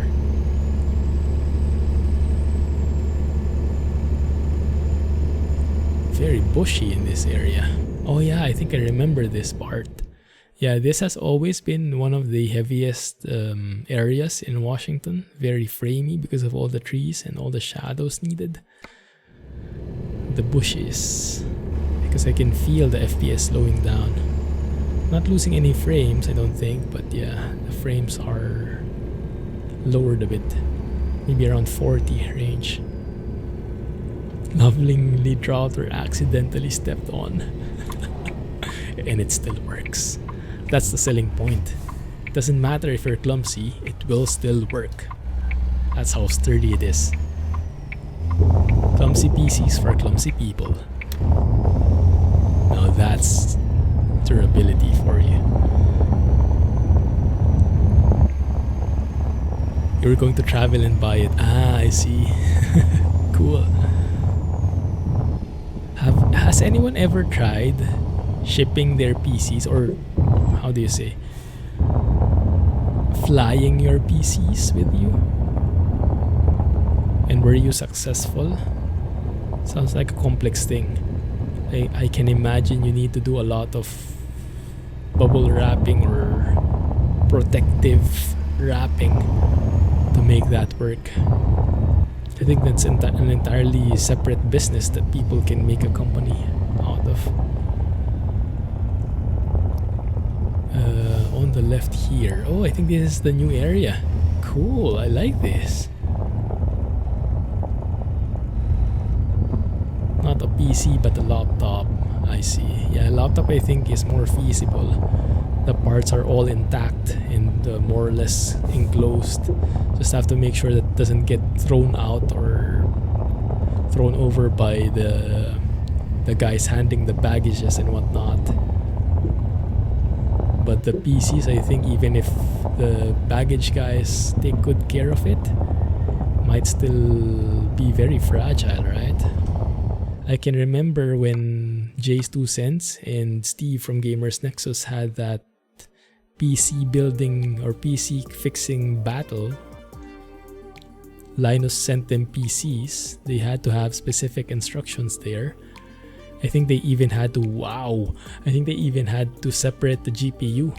The GPU was in a separate package because otherwise it would be too flimsy and it could break. It could snap off the PCIe slot or something. So it is a bit complex, I guess. But I can imagine it can be done. We have our thumbnail, everybody. We have our thumbnail, and although it's super framey here, look, I'm only getting 29 FPS. I don't remember the time when I went lower than 30 FPS in Truck Sim, but now we have it. Even my mouse is super laggy. The input lag is real. The cost to ship is more than the actual laptop. Oh my goodness, that intense. Yeah, exactly. If you put fragile or do not drop, some people are very vicious and they tend to do that more. So it's a bit of a roll of a dice.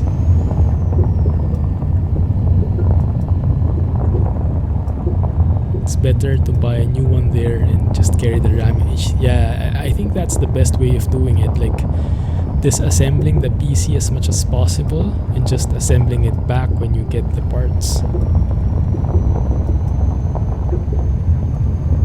Hey Tom, glad you made it, man. We are somewhere in Bellingham, here in Washington. This is a mod. What's the name called again, Alex? Bellingham something. It's in the mods list.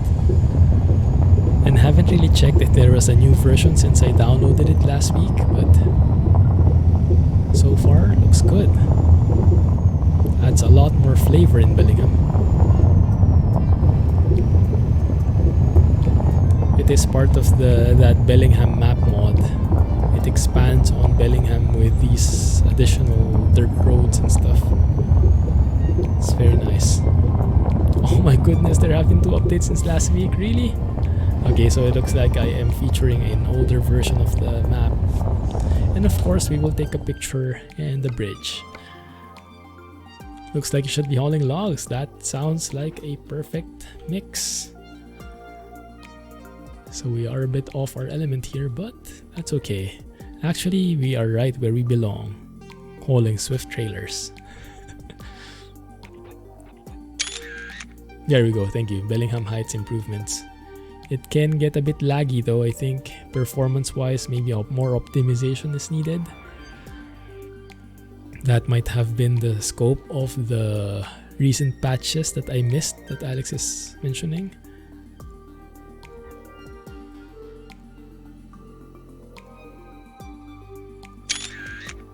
So what we can do, this is where we're traveling right now through this road. We'll be passing through middle of Fork Valley here. And then what we'll do after is we'll find a job in Bellingham that goes to the east towards Idaho. And we'll take the other way, like this path here. This looks a bit more of a road. We have even a roundabout there. Let's see. Truck to Alaska, I don't have the map. I don't have the map enabled.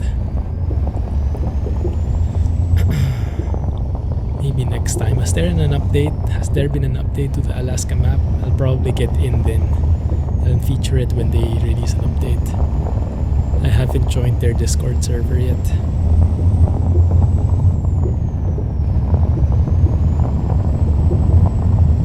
Alaska Ice Road. Yeah, that's what I've heard.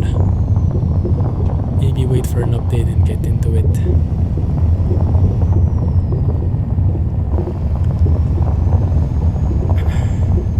Australia, I see. The Australia part, how do you get there? I imagine there would be a ferry, or is it a standalone map?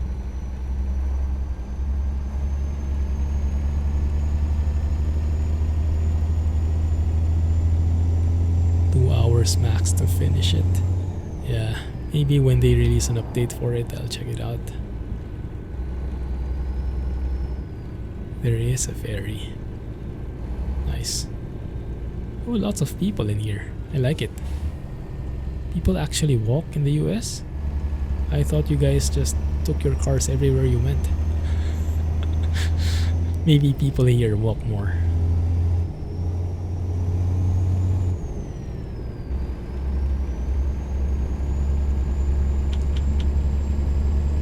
We have legs in the US. Apparently. Allegedly. Ferry to Australia, wow. How long does that take? 1 month?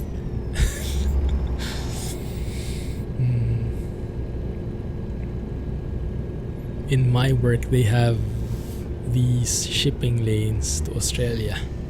And I don't know why, but yeah, so we set up the transportation lanes in the system of the client, and somehow it takes like 42 days from, I don't know, somewhere in the US to Australia or something like that.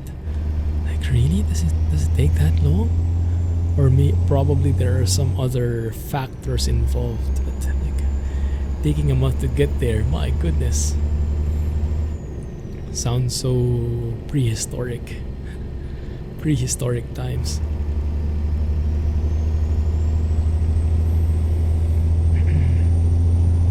Maybe that includes all the paperwork already. All the documentation and the requirements.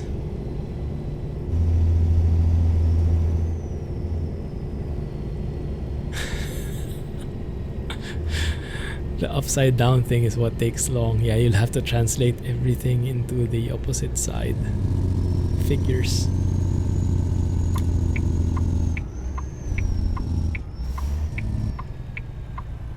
Good day, mate.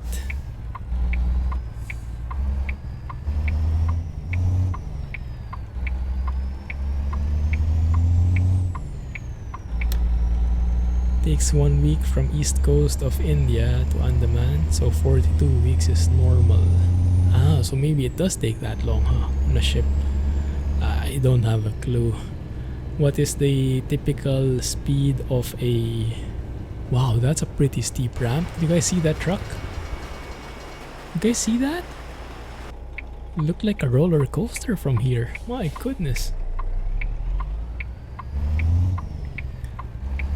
Do you guys know what is the typical cruising speed of a ship? Like one of these ships that carry cargo? What do you call them? These ships, these huge ships which carry like gazillions of containers. 20 knots? 30 knots? So they also use knots, right? That's where aviation got them from. If we're going to base it from transport fever, the ships there travel very slow. Yeah, the container ship. So yeah, maybe 30 knots is not that far off. Which is like what, 40 miles per hour, roughly? It might take a month in reality. Yikes. Hey bot, how have you been, man? Where have you been to recently?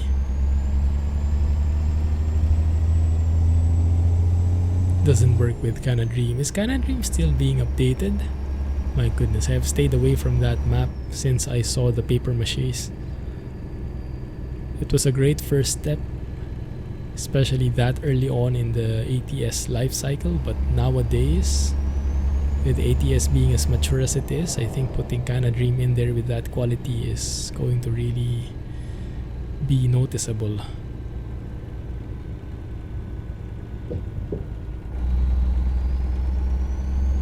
Oh yeah, 42 days, that's true. Not weeks. One year to get to the place. Oh my goodness, that would really suck, huh? Compatibility, real new content. I guess if you're Canadian, and if you really want to go to the places you're familiar with, even if they don't look anything like the real thing, there could still be appeal to it. Yeah, I can understand that. Personally though, yeah, I would be staying away from Canadream because I don't really know any of the places. I would rather wait for Bromods Canada. Soon TM.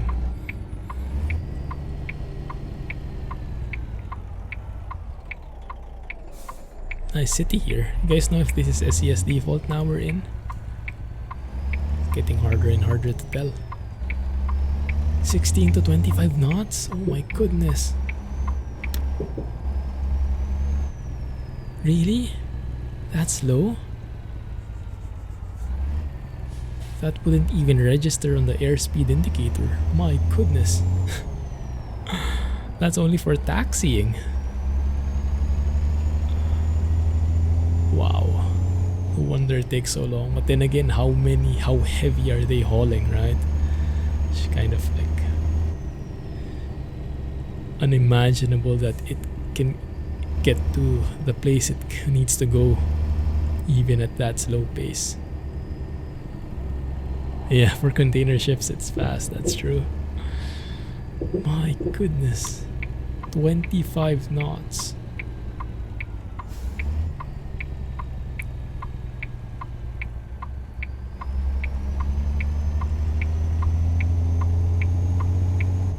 Must be hard being a seaman.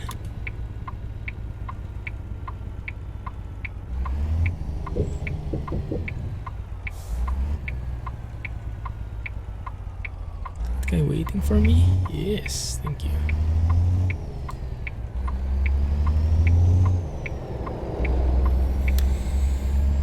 There you go.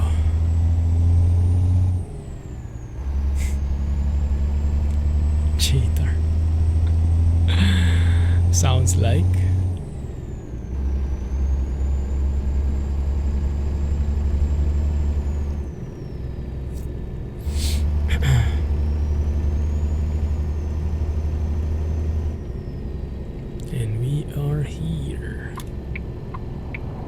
Pretty nice lighting. Oftentimes the places we deliver to don't have anywhere near as good a lighting as this one. That's refreshing.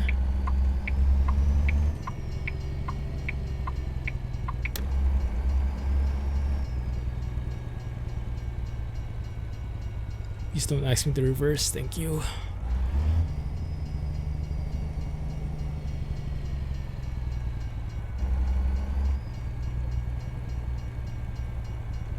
Okay.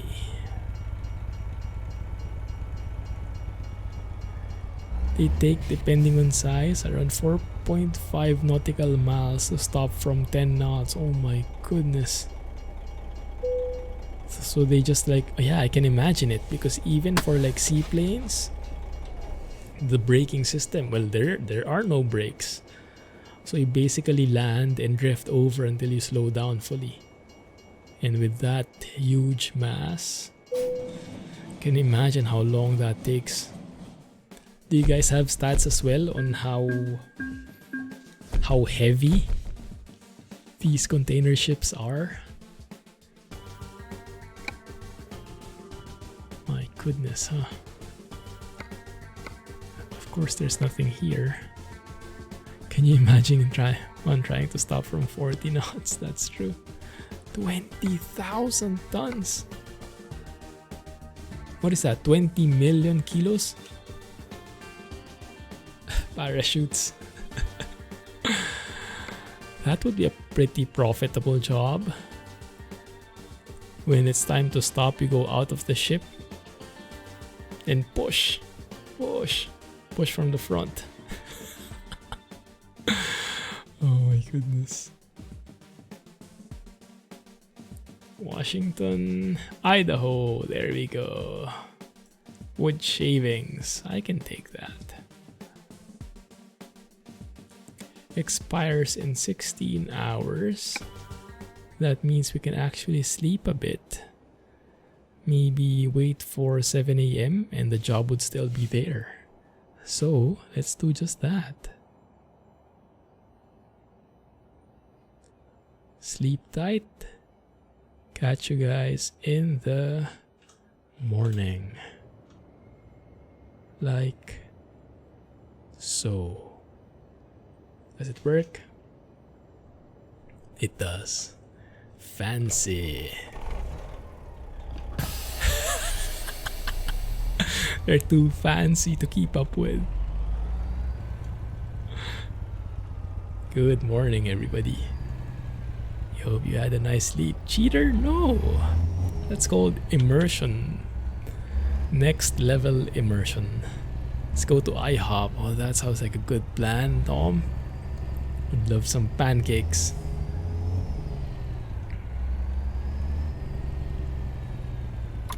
What is your go-to place, guys, for pancakes?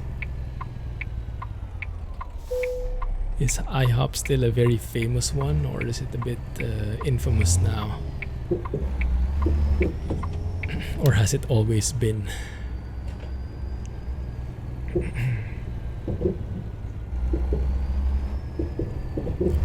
IHOP or either Denny's. I see. I remember we ate at Denny's a couple of times when we were there, like 13 years ago or something, with my family of origin. Oh, nice truck. What is that? Peter built something. Wow. Must be one of Traffic Maniac's classic traffic. Coeur d'Alene. Why does that place sound familiar? That's somewhere in ATS, isn't it? Peterbilt 352. Wow, great eyes.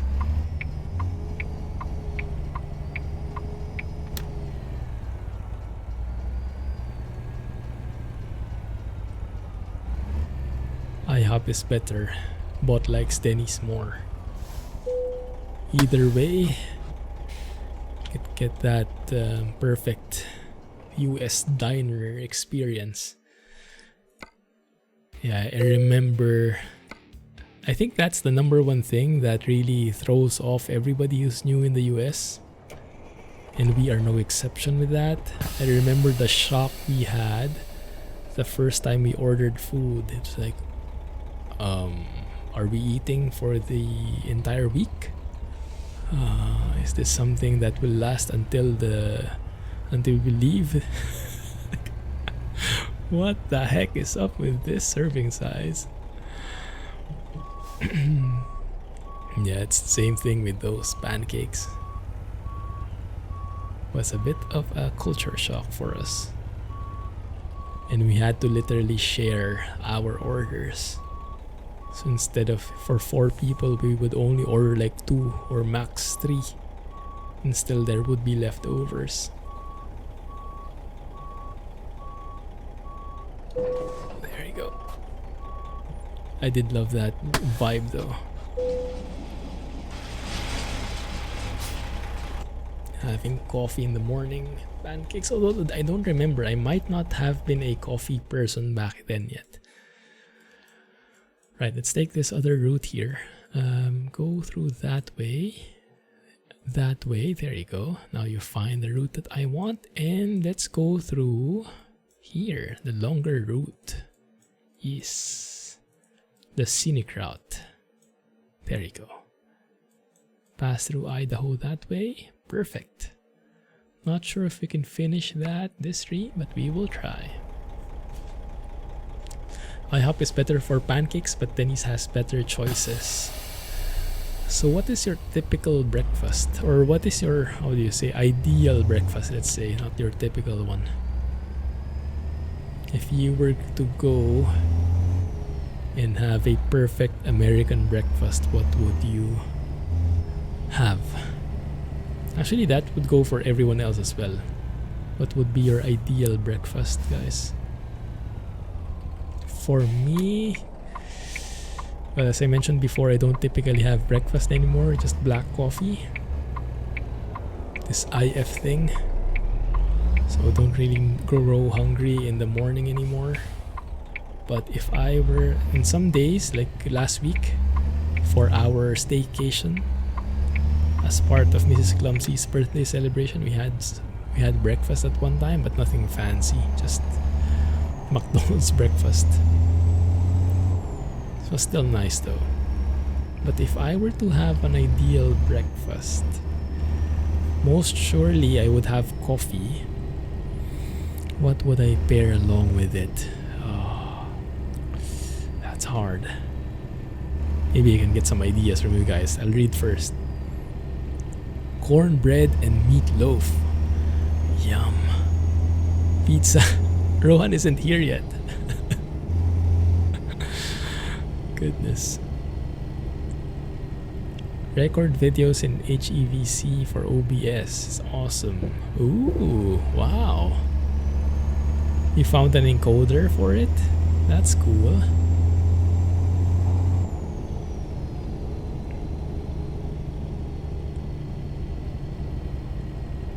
Went to IHOP the other day. Got 2 eggs, 2 French toast, 2 pancakes, 2 sausage, 2 bacon. It all wasn't even full. Oh my goodness, that sounds like a plan. We do have like a, how do you say, a bit more on the now I want to order from there. I will tell Mrs. Clumsy we order from there for lunch. We have nearby, like a 15-minute walk away, this kind of hipster restaurant. You know that place that kind of, you can imagine, that serves avocado toast? Very hipster menu. It does have those like brunch menus out there. Like you have sausages, eggs, bacon and everything in there. Oh, I want that. That would be my ideal breakfast. Pair that with black coffee. But for lunch, I think I will try to convince Mrs. Clumsy to order from there. I have been telling her I will be cooking for lunch, but every time lunch is coming close, I was like, can you just order in? Too lazy. OBS has a built-in encoder and there's a plugin out there too. Nice. So that helps with the file size. Have you noticed any improvement in quality or performance when recording? Cool stuff. Cool findings. Don't let the poltergeist eat it all. I think, Jack, it was a spider. I think there is a huge spider just lurking over in the shadows in your room. You just have to find it yet. What? Where? In a grey mother voice.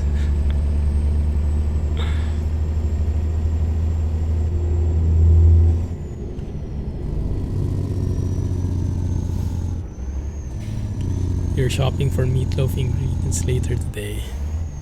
Have it tonight for dinner. Nice. Share some pics when you get to it. Whenever you and your mom and your stepdad go out, senior discount. Ah, yeah, that helps a lot. How much is the senior discount in the US? In the Philippines, I think it's 20%. And that's including the tax. So it's like 20% off the final bill. Huge discount. So whenever we are with our relatives who are on the senior side, that would be definitely like part of the ritual.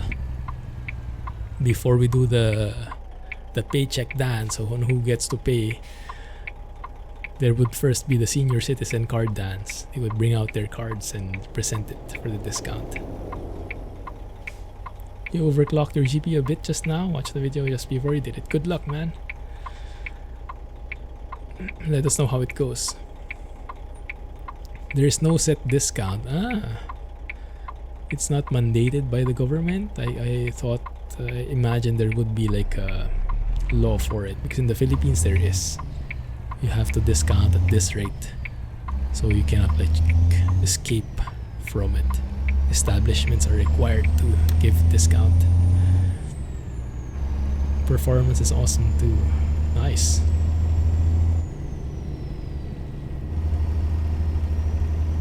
It's great to hear. We'll keep a close eye on it. Don't have problems with recording at the moment, so everything is fine as is, but yeah, further improvements will be for sure more than welcome.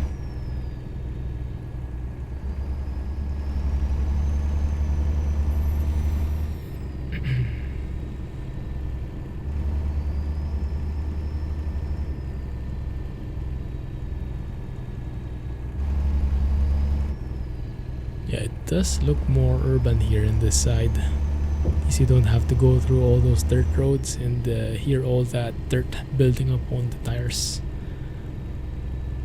You even have this fancy roundabout here. Actually, it looks pretty nice. Very nice work. Who is the author again for this map? Do you guys remember? But yeah, it's in the mods list. Great job. Reading Rainbow. No, unfortunately not.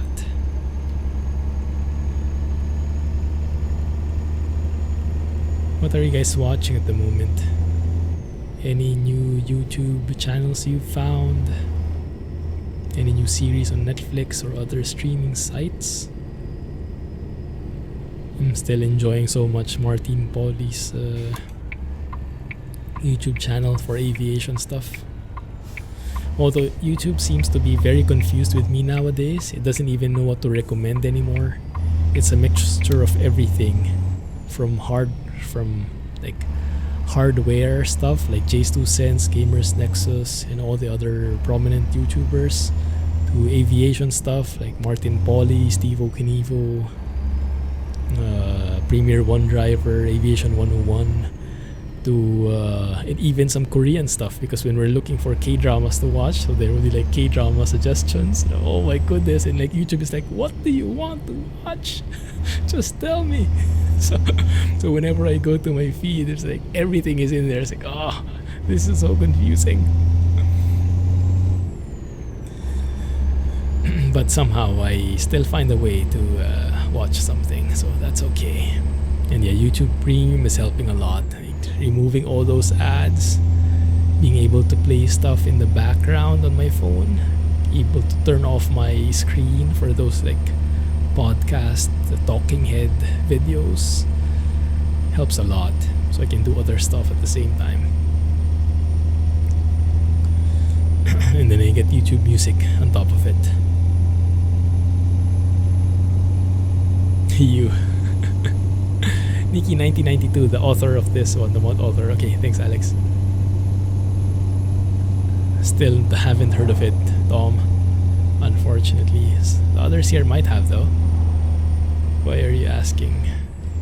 2037 megahertz for the core clock the moment after the overclock. Nice. What's the GPU again? Remind me.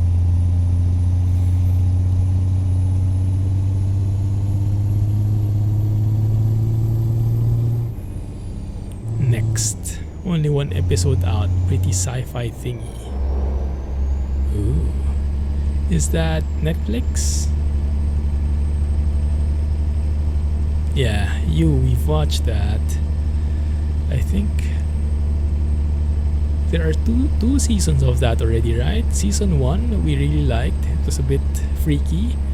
Season 2 I don't think we liked that much. It was a bit off at times. There were great moments, but it was a bit off. Like the whole plot was a bit weird for the second season.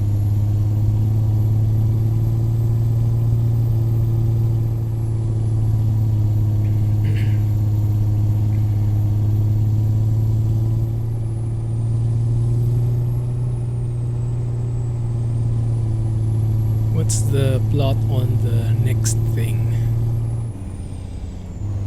Sci-fi thingy. Any news on what's this great sci-fi series that we're watching? The Expanse. Any news on the next season? And Peaky Blinders season 6. Did you guys hear Mr. Bean will be there? Well, Rowan Atkinson.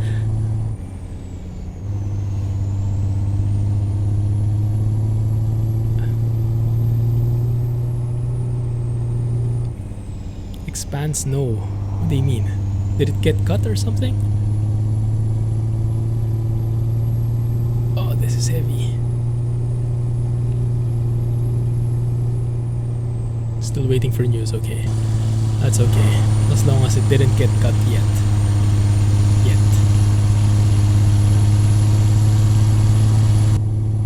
Oh my goodness, that is slow. It does seem like it, Alex. Even those bends that look like they're going downhill from there, no, it's still climbing. We are still climbing.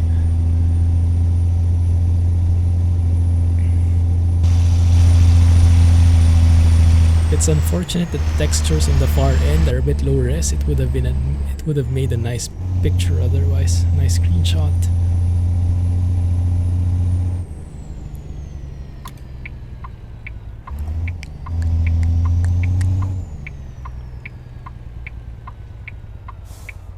Trailer. I haven't seen the trailer yet. Don't make me watch. I'll just want to watch it more. And there's nothing to watch. Peaky Blinders season 6. I really hope it's much better than season 5. The last one was pretty meh. From my number 1 top show. Well, number 2, right? Top show. It went down. I don't think it's in my top 5 anymore, even with that last season. Billions though, Billions I really like. I wonder when a new season will come out.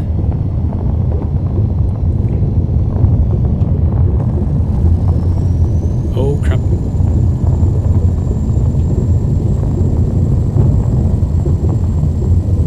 This looks pretty scary. Next is a fact-based thriller about the emergence of a deadly rogue artificial intelligence. Oh my goodness, Skynet. Is Skynet the name? Yeah. Unfortunately, I think that kind of problem is very realistic. Very scary. Everything, all the technologies are headed towards AI. And the risk is getting greater and greater that we give it too much power in a sense. Too much for our own good.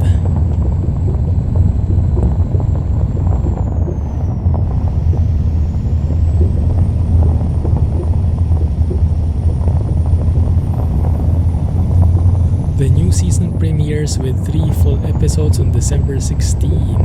Ooh. Is that Expanse or Peaky Blinders? Expanse, okay. Cool. So wait a minute. They'll make it episode per episode? They won't release the entire season? I hate it that Netflix has that kind of teasing standard way of releasing things now for many of the shows. I liked it more when they just released the entire season. And it's up to you to pace yourself whether to binge or take it one step at a time. Oh, Amazon Prime. Oh, right, you're right. Amazon Prime.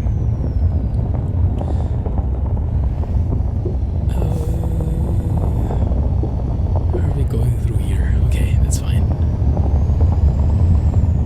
So it will be like 1 episode per week. I guess I can take that. I would have preferred everything was out from the beginning. But we'll take what we can get, right?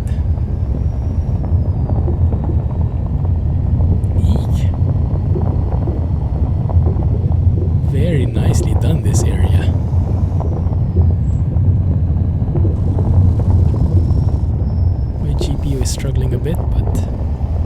loving the visuals.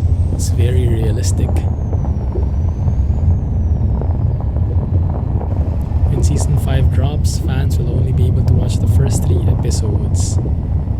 After that, it will be a weekly release.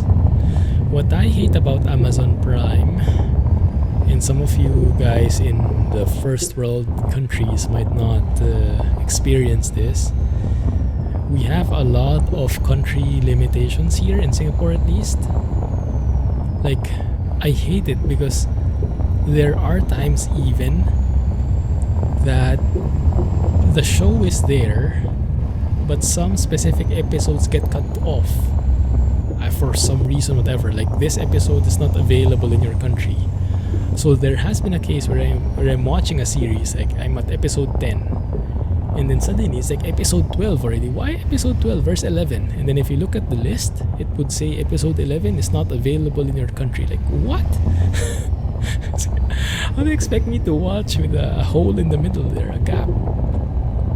And then you can't use VPN because it detects the VPN.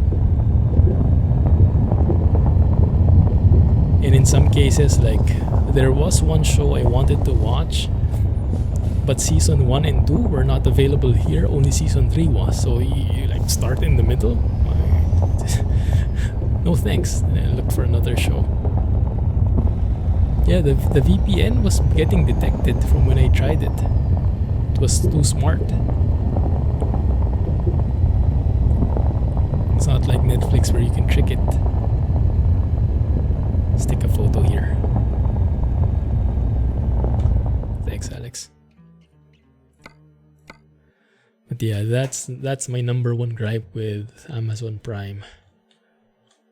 So nowadays, when I watch Amazon Prime, before I ever get into a series, I would check first all the episodes are there. And even then, it's still not assured, because I've also encountered at one point, like, it was available this time, and then like a few weeks after, it wasn't anymore. So I guess there was some kind of like time limit or deadline with the licensing. That looks great. My goodness, that lighting.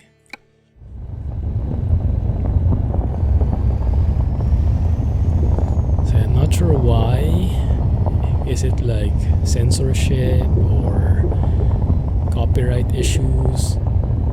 For whatever reason, I hate those gaps. I have not encountered that in Netflix yet. I think in Netflix it's like an all or nothing thing. It's either the entire show is there or it's not listed at all for you, which I think I can get behind more. At least you're not left in the middle. You're not left hanging.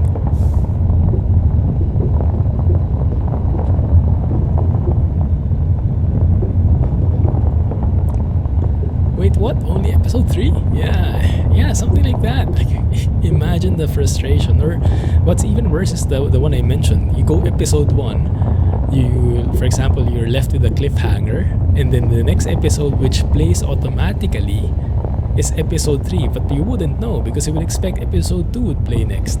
And so you're left with a cliffhanger in episode 1, and then the next episode that plays, you see, oh, problem solved already.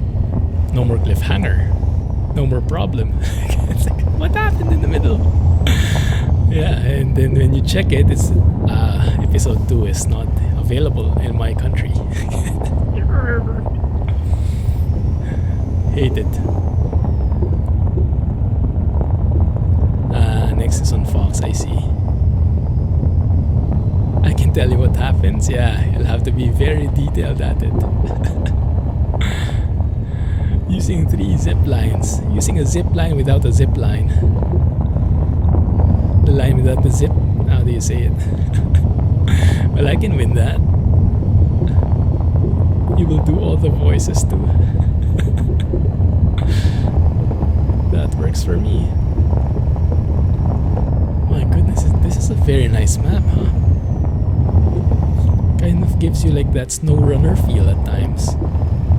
It's really pushing the graphics engine to its maximum. Beltaloda. Beautiful, nailed it.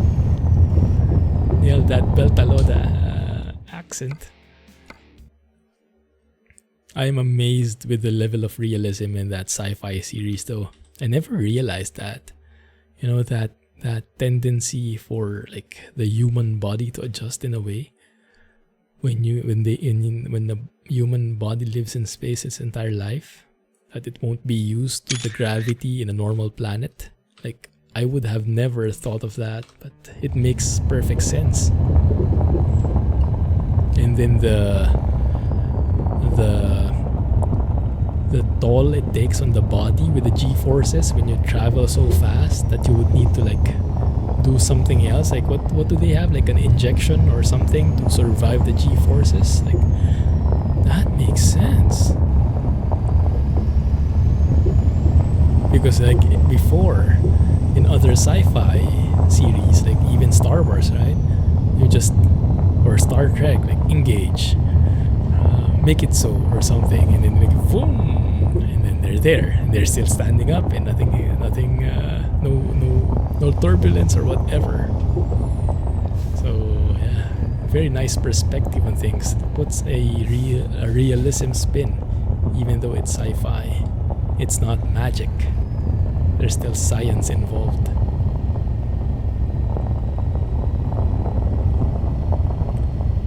By order of the Peaky Blinders.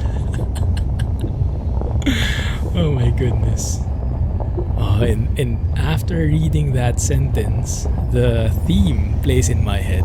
Of course, I can't say it back. I cannot sing it back. That is one of my weaknesses, and Mrs. Clumsy always laughs at me for it.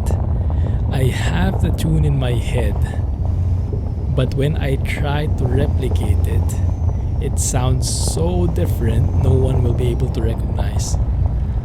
But in my head, it's playing perfectly. So there is a disconnect there somewhere. But my goodness, the previous seasons of Peaky Blinders, it's so good. Especially the timing on that intro. Like you have an opening scene, and then you arrive at something dramatic, and then you would get that... what is it? Is it a whistle? No, it's like... is that an instrument? But yeah, that beat. And then you get that Peaky Blinders lettering, opening bit by bit. It's like, oh, super dramatic, my goodness. The guys behind this know their stuff. Hey, Rohan, Mr. Emoji Man. We were just talking about you. Well, not really. More about pizza. And essay. Essay pizza. How are you, man? Busy in school? How is college? Pizza and essay. How's Mr. 75 doing?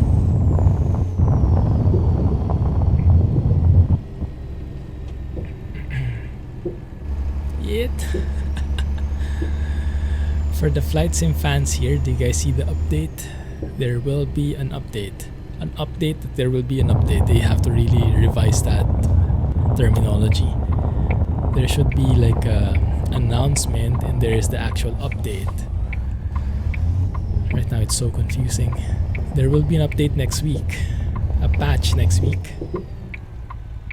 But based on the items in scope, it does not look very reassuring. It looks very minimal from my point of view. Still waiting for Dark Matter. Why does that sound familiar? Is that a series? I don't think I've watched that yet. A lot of people are enjoying the Umbrella Academy. Have you guys watched that?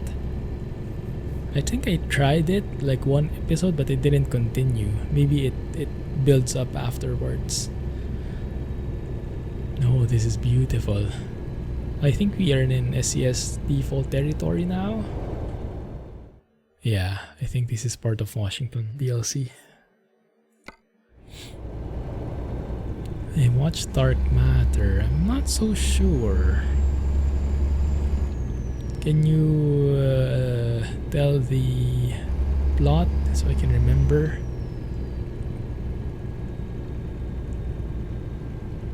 Hey, dead cat. I love Umbrella Academy. Same with Jay. Nice. Great to hear. Is that open? That bridge? Oh, it doesn't seem like it. Oh man. KJ. So Umbrella Academy is like fantasy, right? Or being like powers and stuff. I think I'll put it in my list again. They say it's pretty good, the story and the cliffhangers and everything.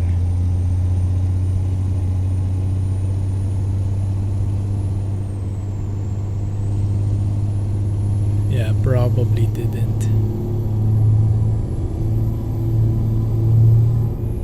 Superhero Academy, okay, cool. I'll put it in the list, thanks. Ooh, what is this?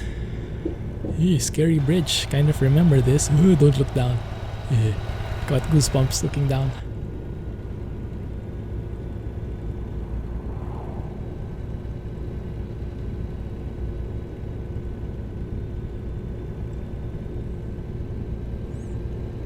Anyone here afraid of heights? If you're afraid of heights, are you also afraid of heights, even if it's virtual? I guess it would make sense, huh? Because if you get bitten by a shark even in a virtual comic world, you say ouch. Don't you, Alex? Jack, I think you've proven that a couple of times already. So I guess if that kind of immersion comes through, then I can imagine the rest of the way happens as well. Bob is real, exactly. Prepare for a nice photo. Yes, I was hoping it would be this epic.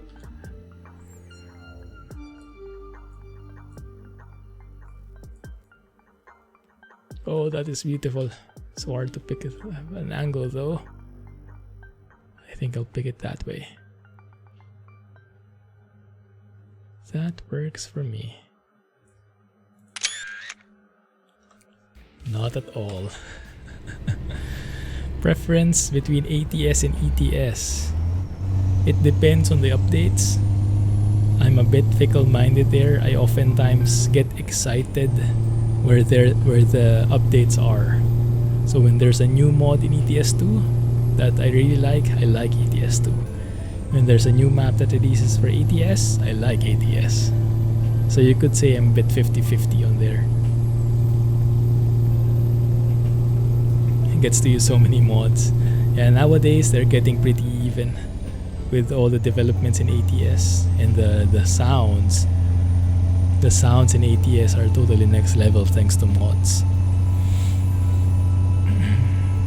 The sound of an American truck is unmistakable, unmissable.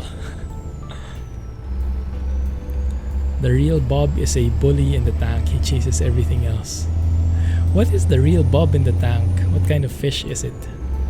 You prefer ETS? I think a lot of people do, but like for example right now, if you ask me which one I prefer ATS. That's why we're driving here right now, because there's just more happening in ATS that I'm more excited with at the moment.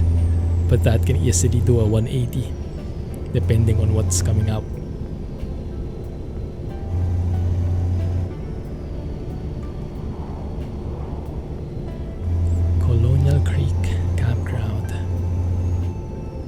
Red-tailed shark in a fish tank? Is that legal? Is that a real shark? Or is that just the name of the fish? I like those reflections. Oh yeah, let's play Among Us. It's a very famous game these days. That's where you find the imposter, right? Let's try that. That would be fun. How many players does it allow? Too fun. That would be cool. We should do that. Just the name, not the real shark. Okay. I think he very much role plays very well though. I think he acts more like the real Bob. Is that a secret road? What is Fallout Guys? Among Us I know, but Fallout Guys not. I mean Fallout. I don't know. I'm not familiar with that game. Most games you've played is 10, but I think you can have more. Oh my goodness. How does it work Among Us? So you are... I've seen a couple of streams like this. So you are in a group of with a group of people, you have tasks to do. And then there are like 2 imposters, or does it depend how many players there are?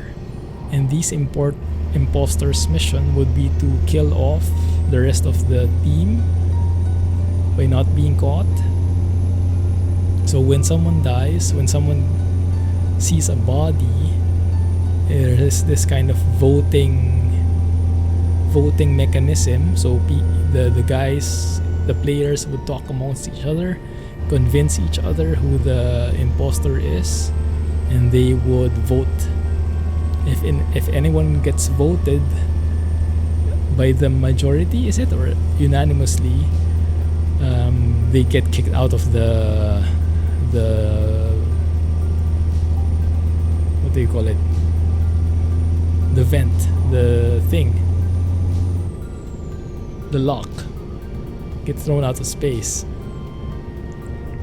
But how do you talk amongst yourselves? Do you need to be like in a separate Discord server, in a voice server, or does it come with its own voice thing? So I can imagine cheating would be a bit easy if you have like a Discord voice chat or voice server in parallel. You can set how many imposters there can be in a game. Ah, I see. Hey Bear, thanks for joining. How are you? Are you also into ATS? ATS 2?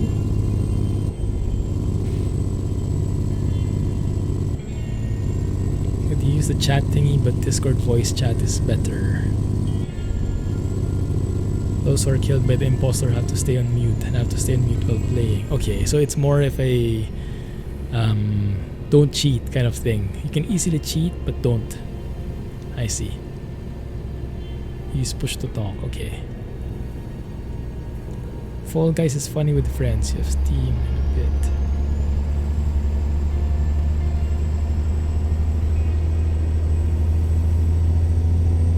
Fall Guys I'm not familiar with. Does it revolve around the similar concepts? Jack and Alex will like the game. I bet they would love being the imposters. Trying to get rid of everyone else. How would the non-imposters win? When someone finishes all their tasks, or when everyone finishes all their tasks? How does it work? What I saw was like, even if you get killed, so if you get killed, you become a ghost. What I found really sad was, even if you're a ghost, you still have to do your tasks. Like, you still have to work even if you're dead already. How sad is that? That's the most vicious thing in that game, I think. Statler and Waldorf would like it. They would need to be in their soapbox though. When everyone finishes their tasks, okay. Yeah, that's the saddest thing I've seen. When I saw a stream on it, it's like, oh, that's just depressing. You died already, but you still have to work. I don't want that. Yeah, exactly, right? You should at least get a free pass afterwards. Project Winter, does it have the same concept? Goodness. I like that concept of like the ghosts, so you can like still hover around and see how the imposters are sneaking around. But the fact that you still need to finish your tasks, like, that's just sad. I mean, what is the effect if you finish it? Or let me put it this way: if you don't do your tasks, then the real players cannot win. Exactly the same concept. I wonder why it's not as famous though, huh? Must be marketing.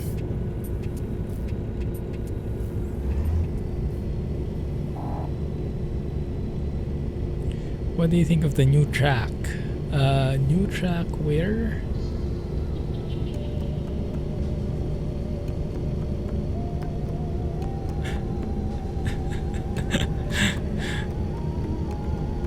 Yeah, you can even like do like sabotage, I think. Turn off the lights, disgruntle some systems or something. I don't know the details, but it sounds pretty fancy. Yeah, I wonder who started making it popular. I bet there was a streamer or a very famous content creator who started featuring it, and then it blew up from there.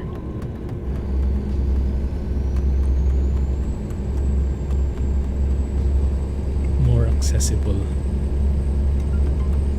Yeah, I've seen a couple of guys in my feed sharing pictures of those like cartoon characters, and I was like, what game is that?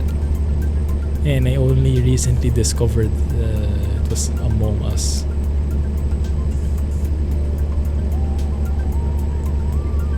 Only Russian-speaking players. I see. Yeah, maybe more on the Russian audience, huh?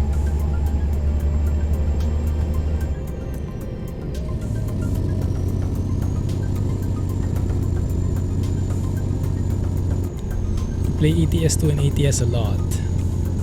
Like the new track. Oh, I see. You mean the map? Like Idaho? I mean, yes, very nice. I like it too. Hopefully we get a new one soon. We are waiting for Iberia DLC in ATS 2 and Colorado in ATS. Looking forward to when those will be released. I'm sure they will have some very nice roads. Get the game. If you convince Alex, I will get it.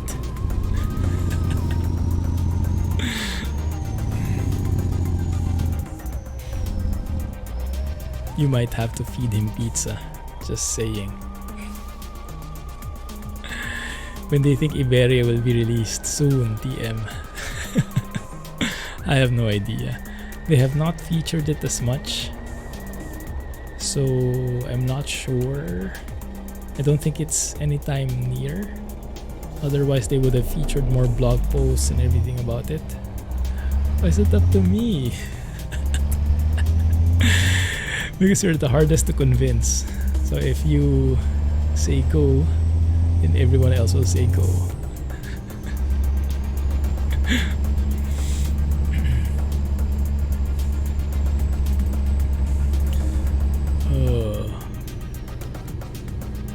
Too expensive. How much is it? I think it's like $5, right? Goodness. I might need to reach out to the developer so they'll give me a key. How shameless is that? Yeah. It's free on mobile? You can play on mobile? Oh wow.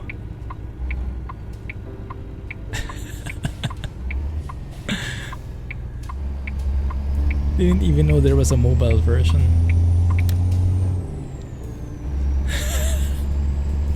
Yeah, I think we'll have to wait until Alex gets his new rig.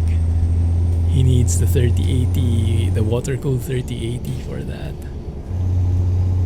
Otherwise it won't be as enjoyable.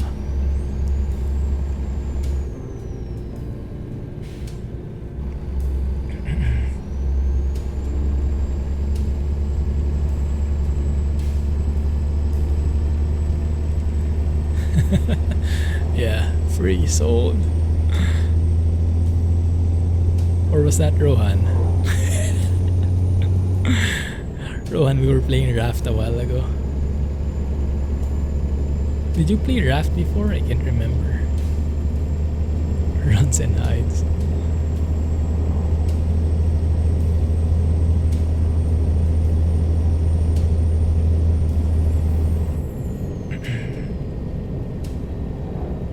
wonder where we are. Just following the GPS all throughout. I'm loving the views though. Washington is filled with all the perfect balance. You have the pure urban experience with the bridges, highways, the cities and whatnot, and you have all these amazingly scenic roads as well. The countryside with mountains all over the place.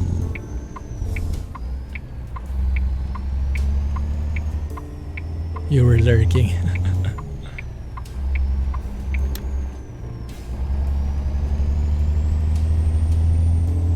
Check your Steam. Ain't playing along. What do you mean? Is there something?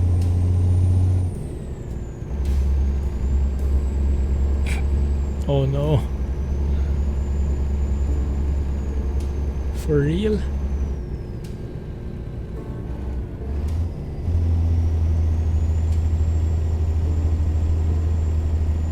I don't think I got anything.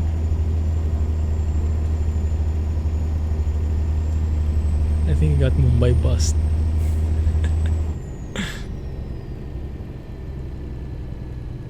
Yeah, have a look at the emails.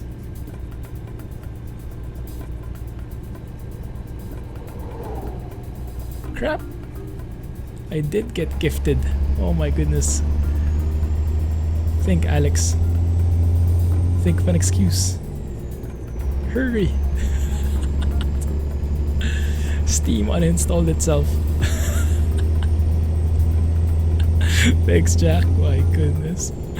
Now we have to really play it. Stab, stab. How many people do you need to make it fun? I guess 2 people won't make it fun, huh? I wonder who the imposter is. 6 to 10. About 6, okay. So we'll need to play with others. I have to play nice with others.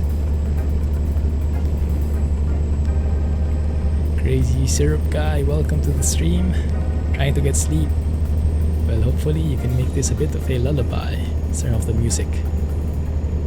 There you go. The engine as a lullaby, why not?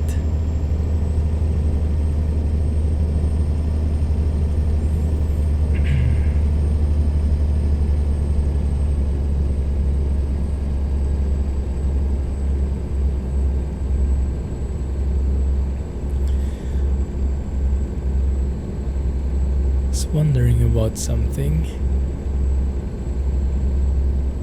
because I remembered about the going on a different topic while we are all convincing ourselves to play Among Us.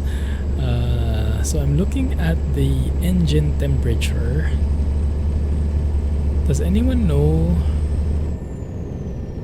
which one of these? I think that's the oil temperature on the left, turbo in the middle, and on the right, what is that? Parking air pressure maybe? Yeah, that's air pressure. But what the engine temperature? Okay, don't think it's here. But I guess engine temperature probably wouldn't be as important in trucks as in compared to planes, huh? Because I just remembered that in the piston engines in planes, you need to look at 2 different temperatures, like the exhaust gas and the cylinder head temps. Probably not as sensitive in trucks. Bottom right below your speedo.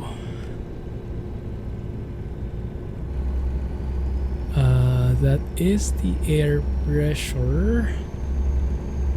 And then that is the...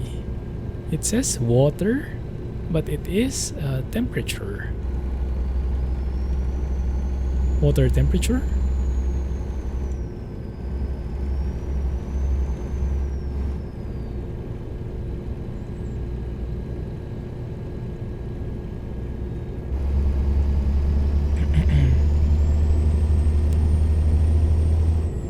cylinder head and exhaust temps are critical for air-cooled engines. What is an air-cooled engine? I mean, what are the other types of engines? That's the way we avoid this, Alex. Let's change the topic. See how sneaky that was? Just like your air-cooled computer. Ah, yeah. How about the truck engines? Are they classified as air-cooled as well? I guess that kind of makes sense. Stab, stab.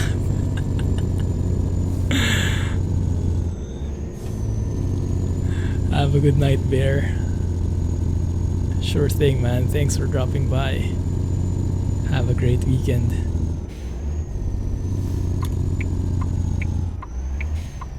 There are no air-cooled truck engines as far as you know. Ah. So how do the normal, typical truck engines get cooled? And I guess it would be the same for car engines.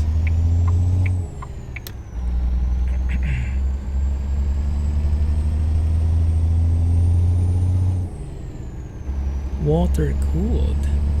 Ah, so that's the water temperature there. I see. So that's why there's that gauge. Okay. A water cooled engine. No wonder you like the water cool your PC. Are the concepts similar? So you kind of have these water blocks, and then you would divert the water to a radiator, and then you would have fans blowing through them to cool them down. You have radiators in front, something like that. Coolant runs around the engine block connected to your radiator. Ah, right. Yeah, that makes a lot of sense. And the coolant you refill, yeah, there's this like in the car, there's like this cap that you unscrew to open, and you have to be very careful when you open that when the engine is hot, because the coolant can spray out, something like this. Is that the same, like where you refill the coolant or the water or whatever you're putting in? That's interesting. Didn't think of it that way. But where is the engine block? Where is the contact between the engine and the way it transfers to the water? And the truck and your computer both have a water pump to circulate the water. Right. Ah, that's very similar in that aspect, huh? The engine block has water passages cast into it. So the way the engine is shaped, how it's molded in a way, there is like areas where the water can seep through, and in a way when the water travels through it, that transfers the heat to the water, and that's eventually what gets transferred to the radiator. And the cylinder heads as well. Ah, I see.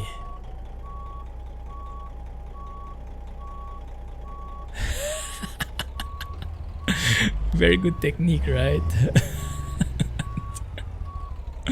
But yeah, let's try Among Us soon. TM. How do you find the schedule for that? Well, we'll let each other know. We'll get in touch easily. Rubber hoses connect the radiator to the engine. Oh, that's pretty cool. But in an engine, in a car or truck engine, you wouldn't need the pipes that you would need in like a custom in a PC, in a custom loop in a PC. Like, you know how you have to like, how do you say, those pipes that are like plastic, and you have to like cut off, because that looks very fragile. I don't think that can survive all the movement in trucks and cars. the hoses take the place of tubing in the computer. Okay, that makes sense.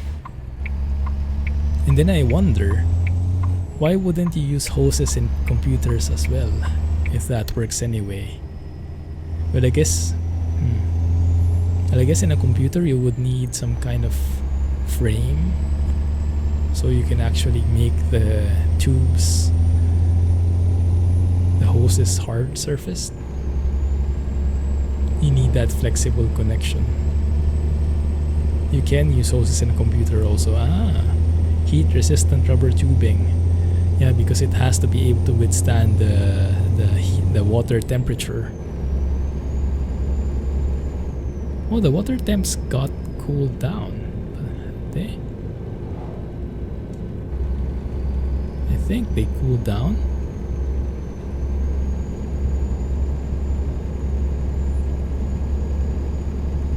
Much easier than hard tubing. Yeah, that's one of my main reservations in even exploring a water-cooled setup, because those tubes that you have to manually like cut and bend and shape, those sound too much for me, for my lack of DIY skills.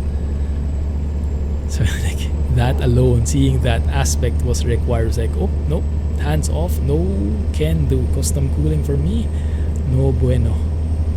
Nah, easy. My goodness, not for my hands, I think. Yeah, and then the possible leaks when you do it wrong. Oh my goodness, that would be disastrous for my case. So if ever I get into a custom loop, I'll probably need to work with some experts. I don't think I'll be able to do that on my own. I would love to have that kind of setup, but definitely not will be handling that myself. Maybe if I can get in touch with Level 51 or the other custom PC groups, that would be great. Custom PC makers. A clumsy line with wobbling tubes and everything. That would be very immersive. That would be very fitting for the name. Not sure if it would sell well though.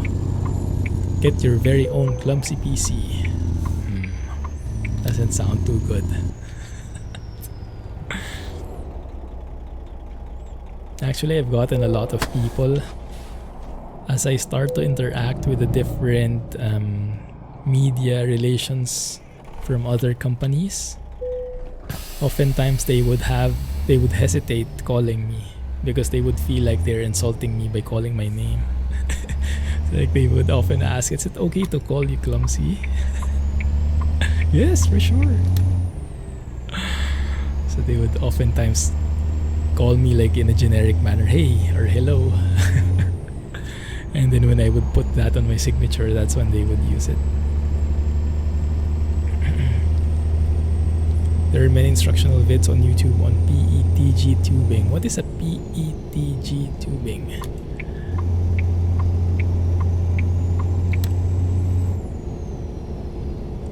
Squirrel had a video showing how his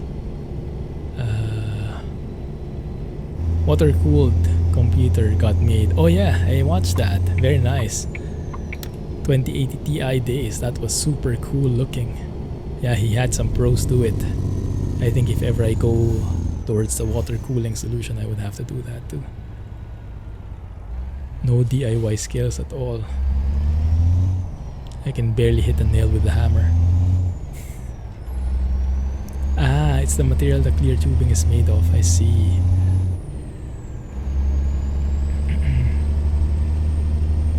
I can imagine though, if you get to do it, how much more fulfilling it is, right? Doing it yourself. Bending all those tubes yourself and making that fit perfectly with your setup. Oh my goodness, that would be an experience in itself. Not only using the PC, but building it from scratch in a way. That would be pretty nice. Not using what will you be using? Will you be using tubes, hoses?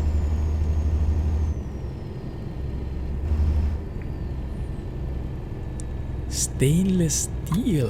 My goodness. Ah, okay. Like the plastic bottle, I see.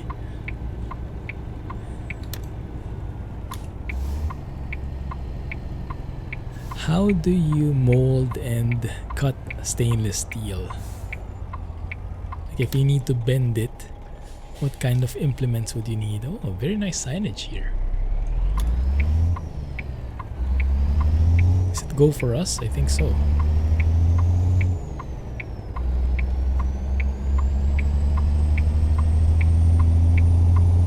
Bends easily with a little heat. I think that's what I've seen from the videos.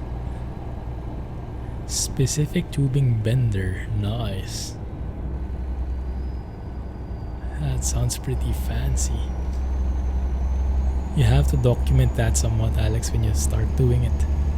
I would love to see how that's made somehow. Like a hardcore science experiment.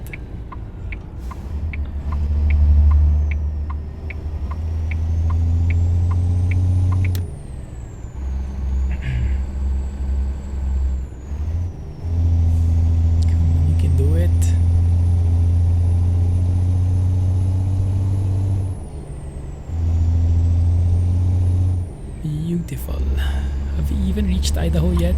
I see Spokane, so we should be crossing soon. At the very least, we cross over to Idaho before we end the stream. That would be the target. And then for the weekend, most likely open beta will come out. Try and check it out and we'll see what's going to await us. I'm not expecting big changes, seeing as how SCS didn't tease anything else except for the trailer. But maybe they have some surprises for us, huh? One can hope, but I wouldn't expect it.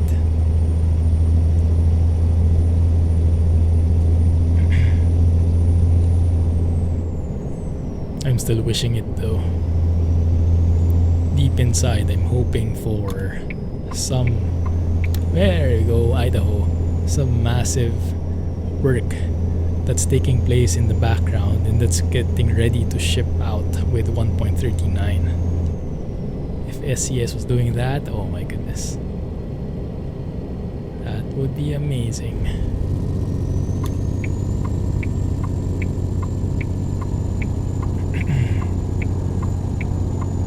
Alright, let's go find a gas station.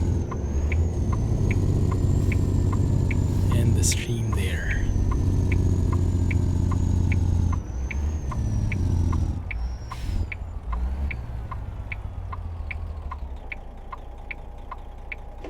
Oh, we can turn right on red. I almost forgot.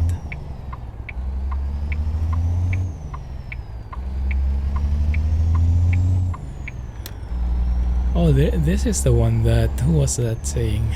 Was it Tom in Cordeline? No wonder it sounded so familiar.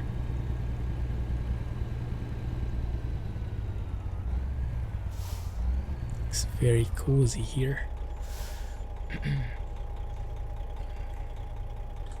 So where are we going?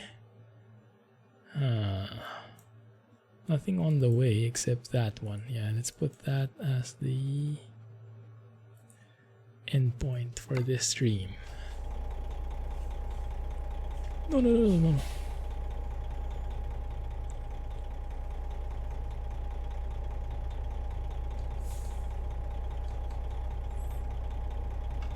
I was thinking of getting a drink, but I drank it all up, which reminded me of tequila because of the drink, which reminded me of the other night when Mrs. Clumsy and I had dinner. I tried a signature cocktail from the restaurant. It had tequila in it. It was too much for me. It was too strong for me. But I think I'm not particularly fond of cocktails, but we tried it because it was their signature thing. But yeah, it was a bit, how do you say, for the youngsters. Like it was too strong and too sweet at the same time. It's like, oh. And then eventually I had to go back to wine. But yeah, maybe tequila. Maybe I've outgrown tequila already, or maybe it's just a cocktail that's really not fitting. Should really grab a bottle. Maybe I'll use that one of these days. Yeah, that would be a nice April Fool's, although I would probably be the only one getting fooled there. Is there anything in the Twitch agreement that you cannot drink alcohol while on stream? Have you guys seen other streamers doing that? Is that even legal or allowed, rather? Virtual driving while drinking might not be a good example. I wasn't in Mexico. Yeah, I know, right? Oh, look at that. All those badges. That's nice.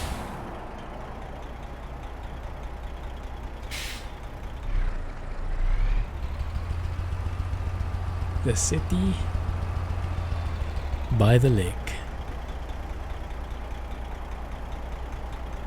Interesting tagline. Thank you for that info. Midnight.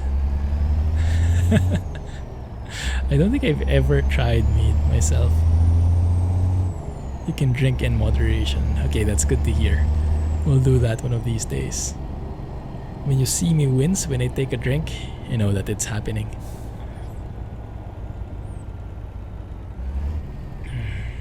Yeah. Puts a totally different perspective in drink. Nice junction here. First time I noticed it. Tequila plus Among Us. Oh my goodness, that would be great. Yeah, that should be how it is. Like every start of the game, everyone would drink a shot, and then anytime you get killed, you take a shot. Let's see how long we survive.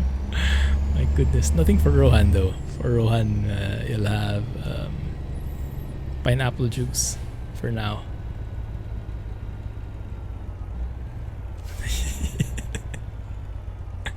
That would be cool though. My goodness. Yeah. Trying to kill us. And pizza. Stab stab. Puts a whole new meaning into stab stab. Stab stab drink. That will make it more immersive. You'll really feel the pain with that one.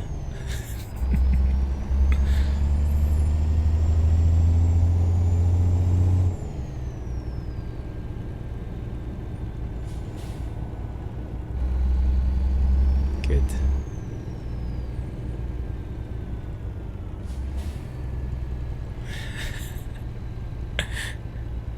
Should we change topics now? I think it's better if we change topics, huh?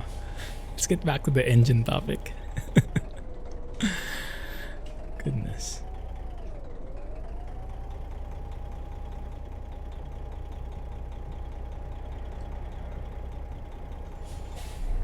Thank you.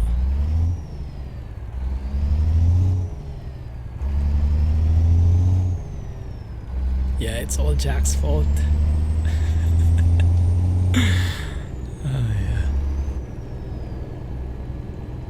Yeah, let's plan it out on Discord how we proceed. I'll go buy a bottle in the meantime.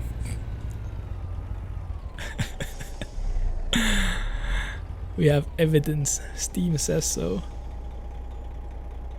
Run! Oh, the suspense is real. And I love the low revs on this engine. Like it's on the brink of dying out. Cool.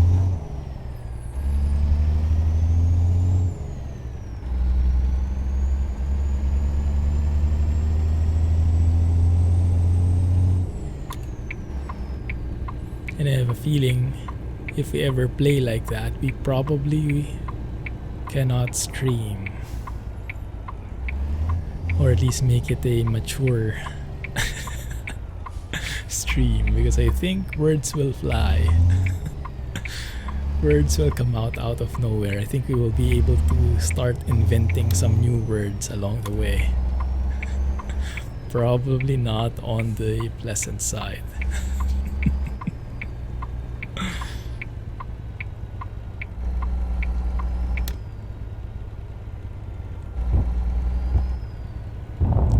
Yes, let's stream it on Rohan's channel. I like that.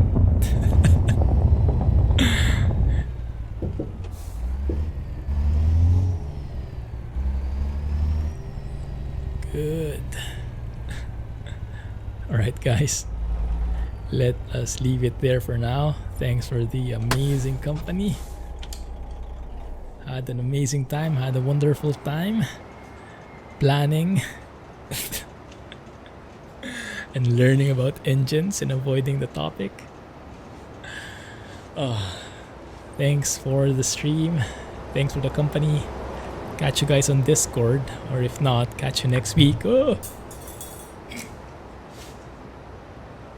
Clumsy trucking. Have a great weekend, everybody. Stabs. Planning our ban from Twitch, exactly. Have a good one. Catch you in Discord, or if not, catch you next week for some flight sim. Yeah. Have a good one. Happy weekend. Bye-bye. Thank you.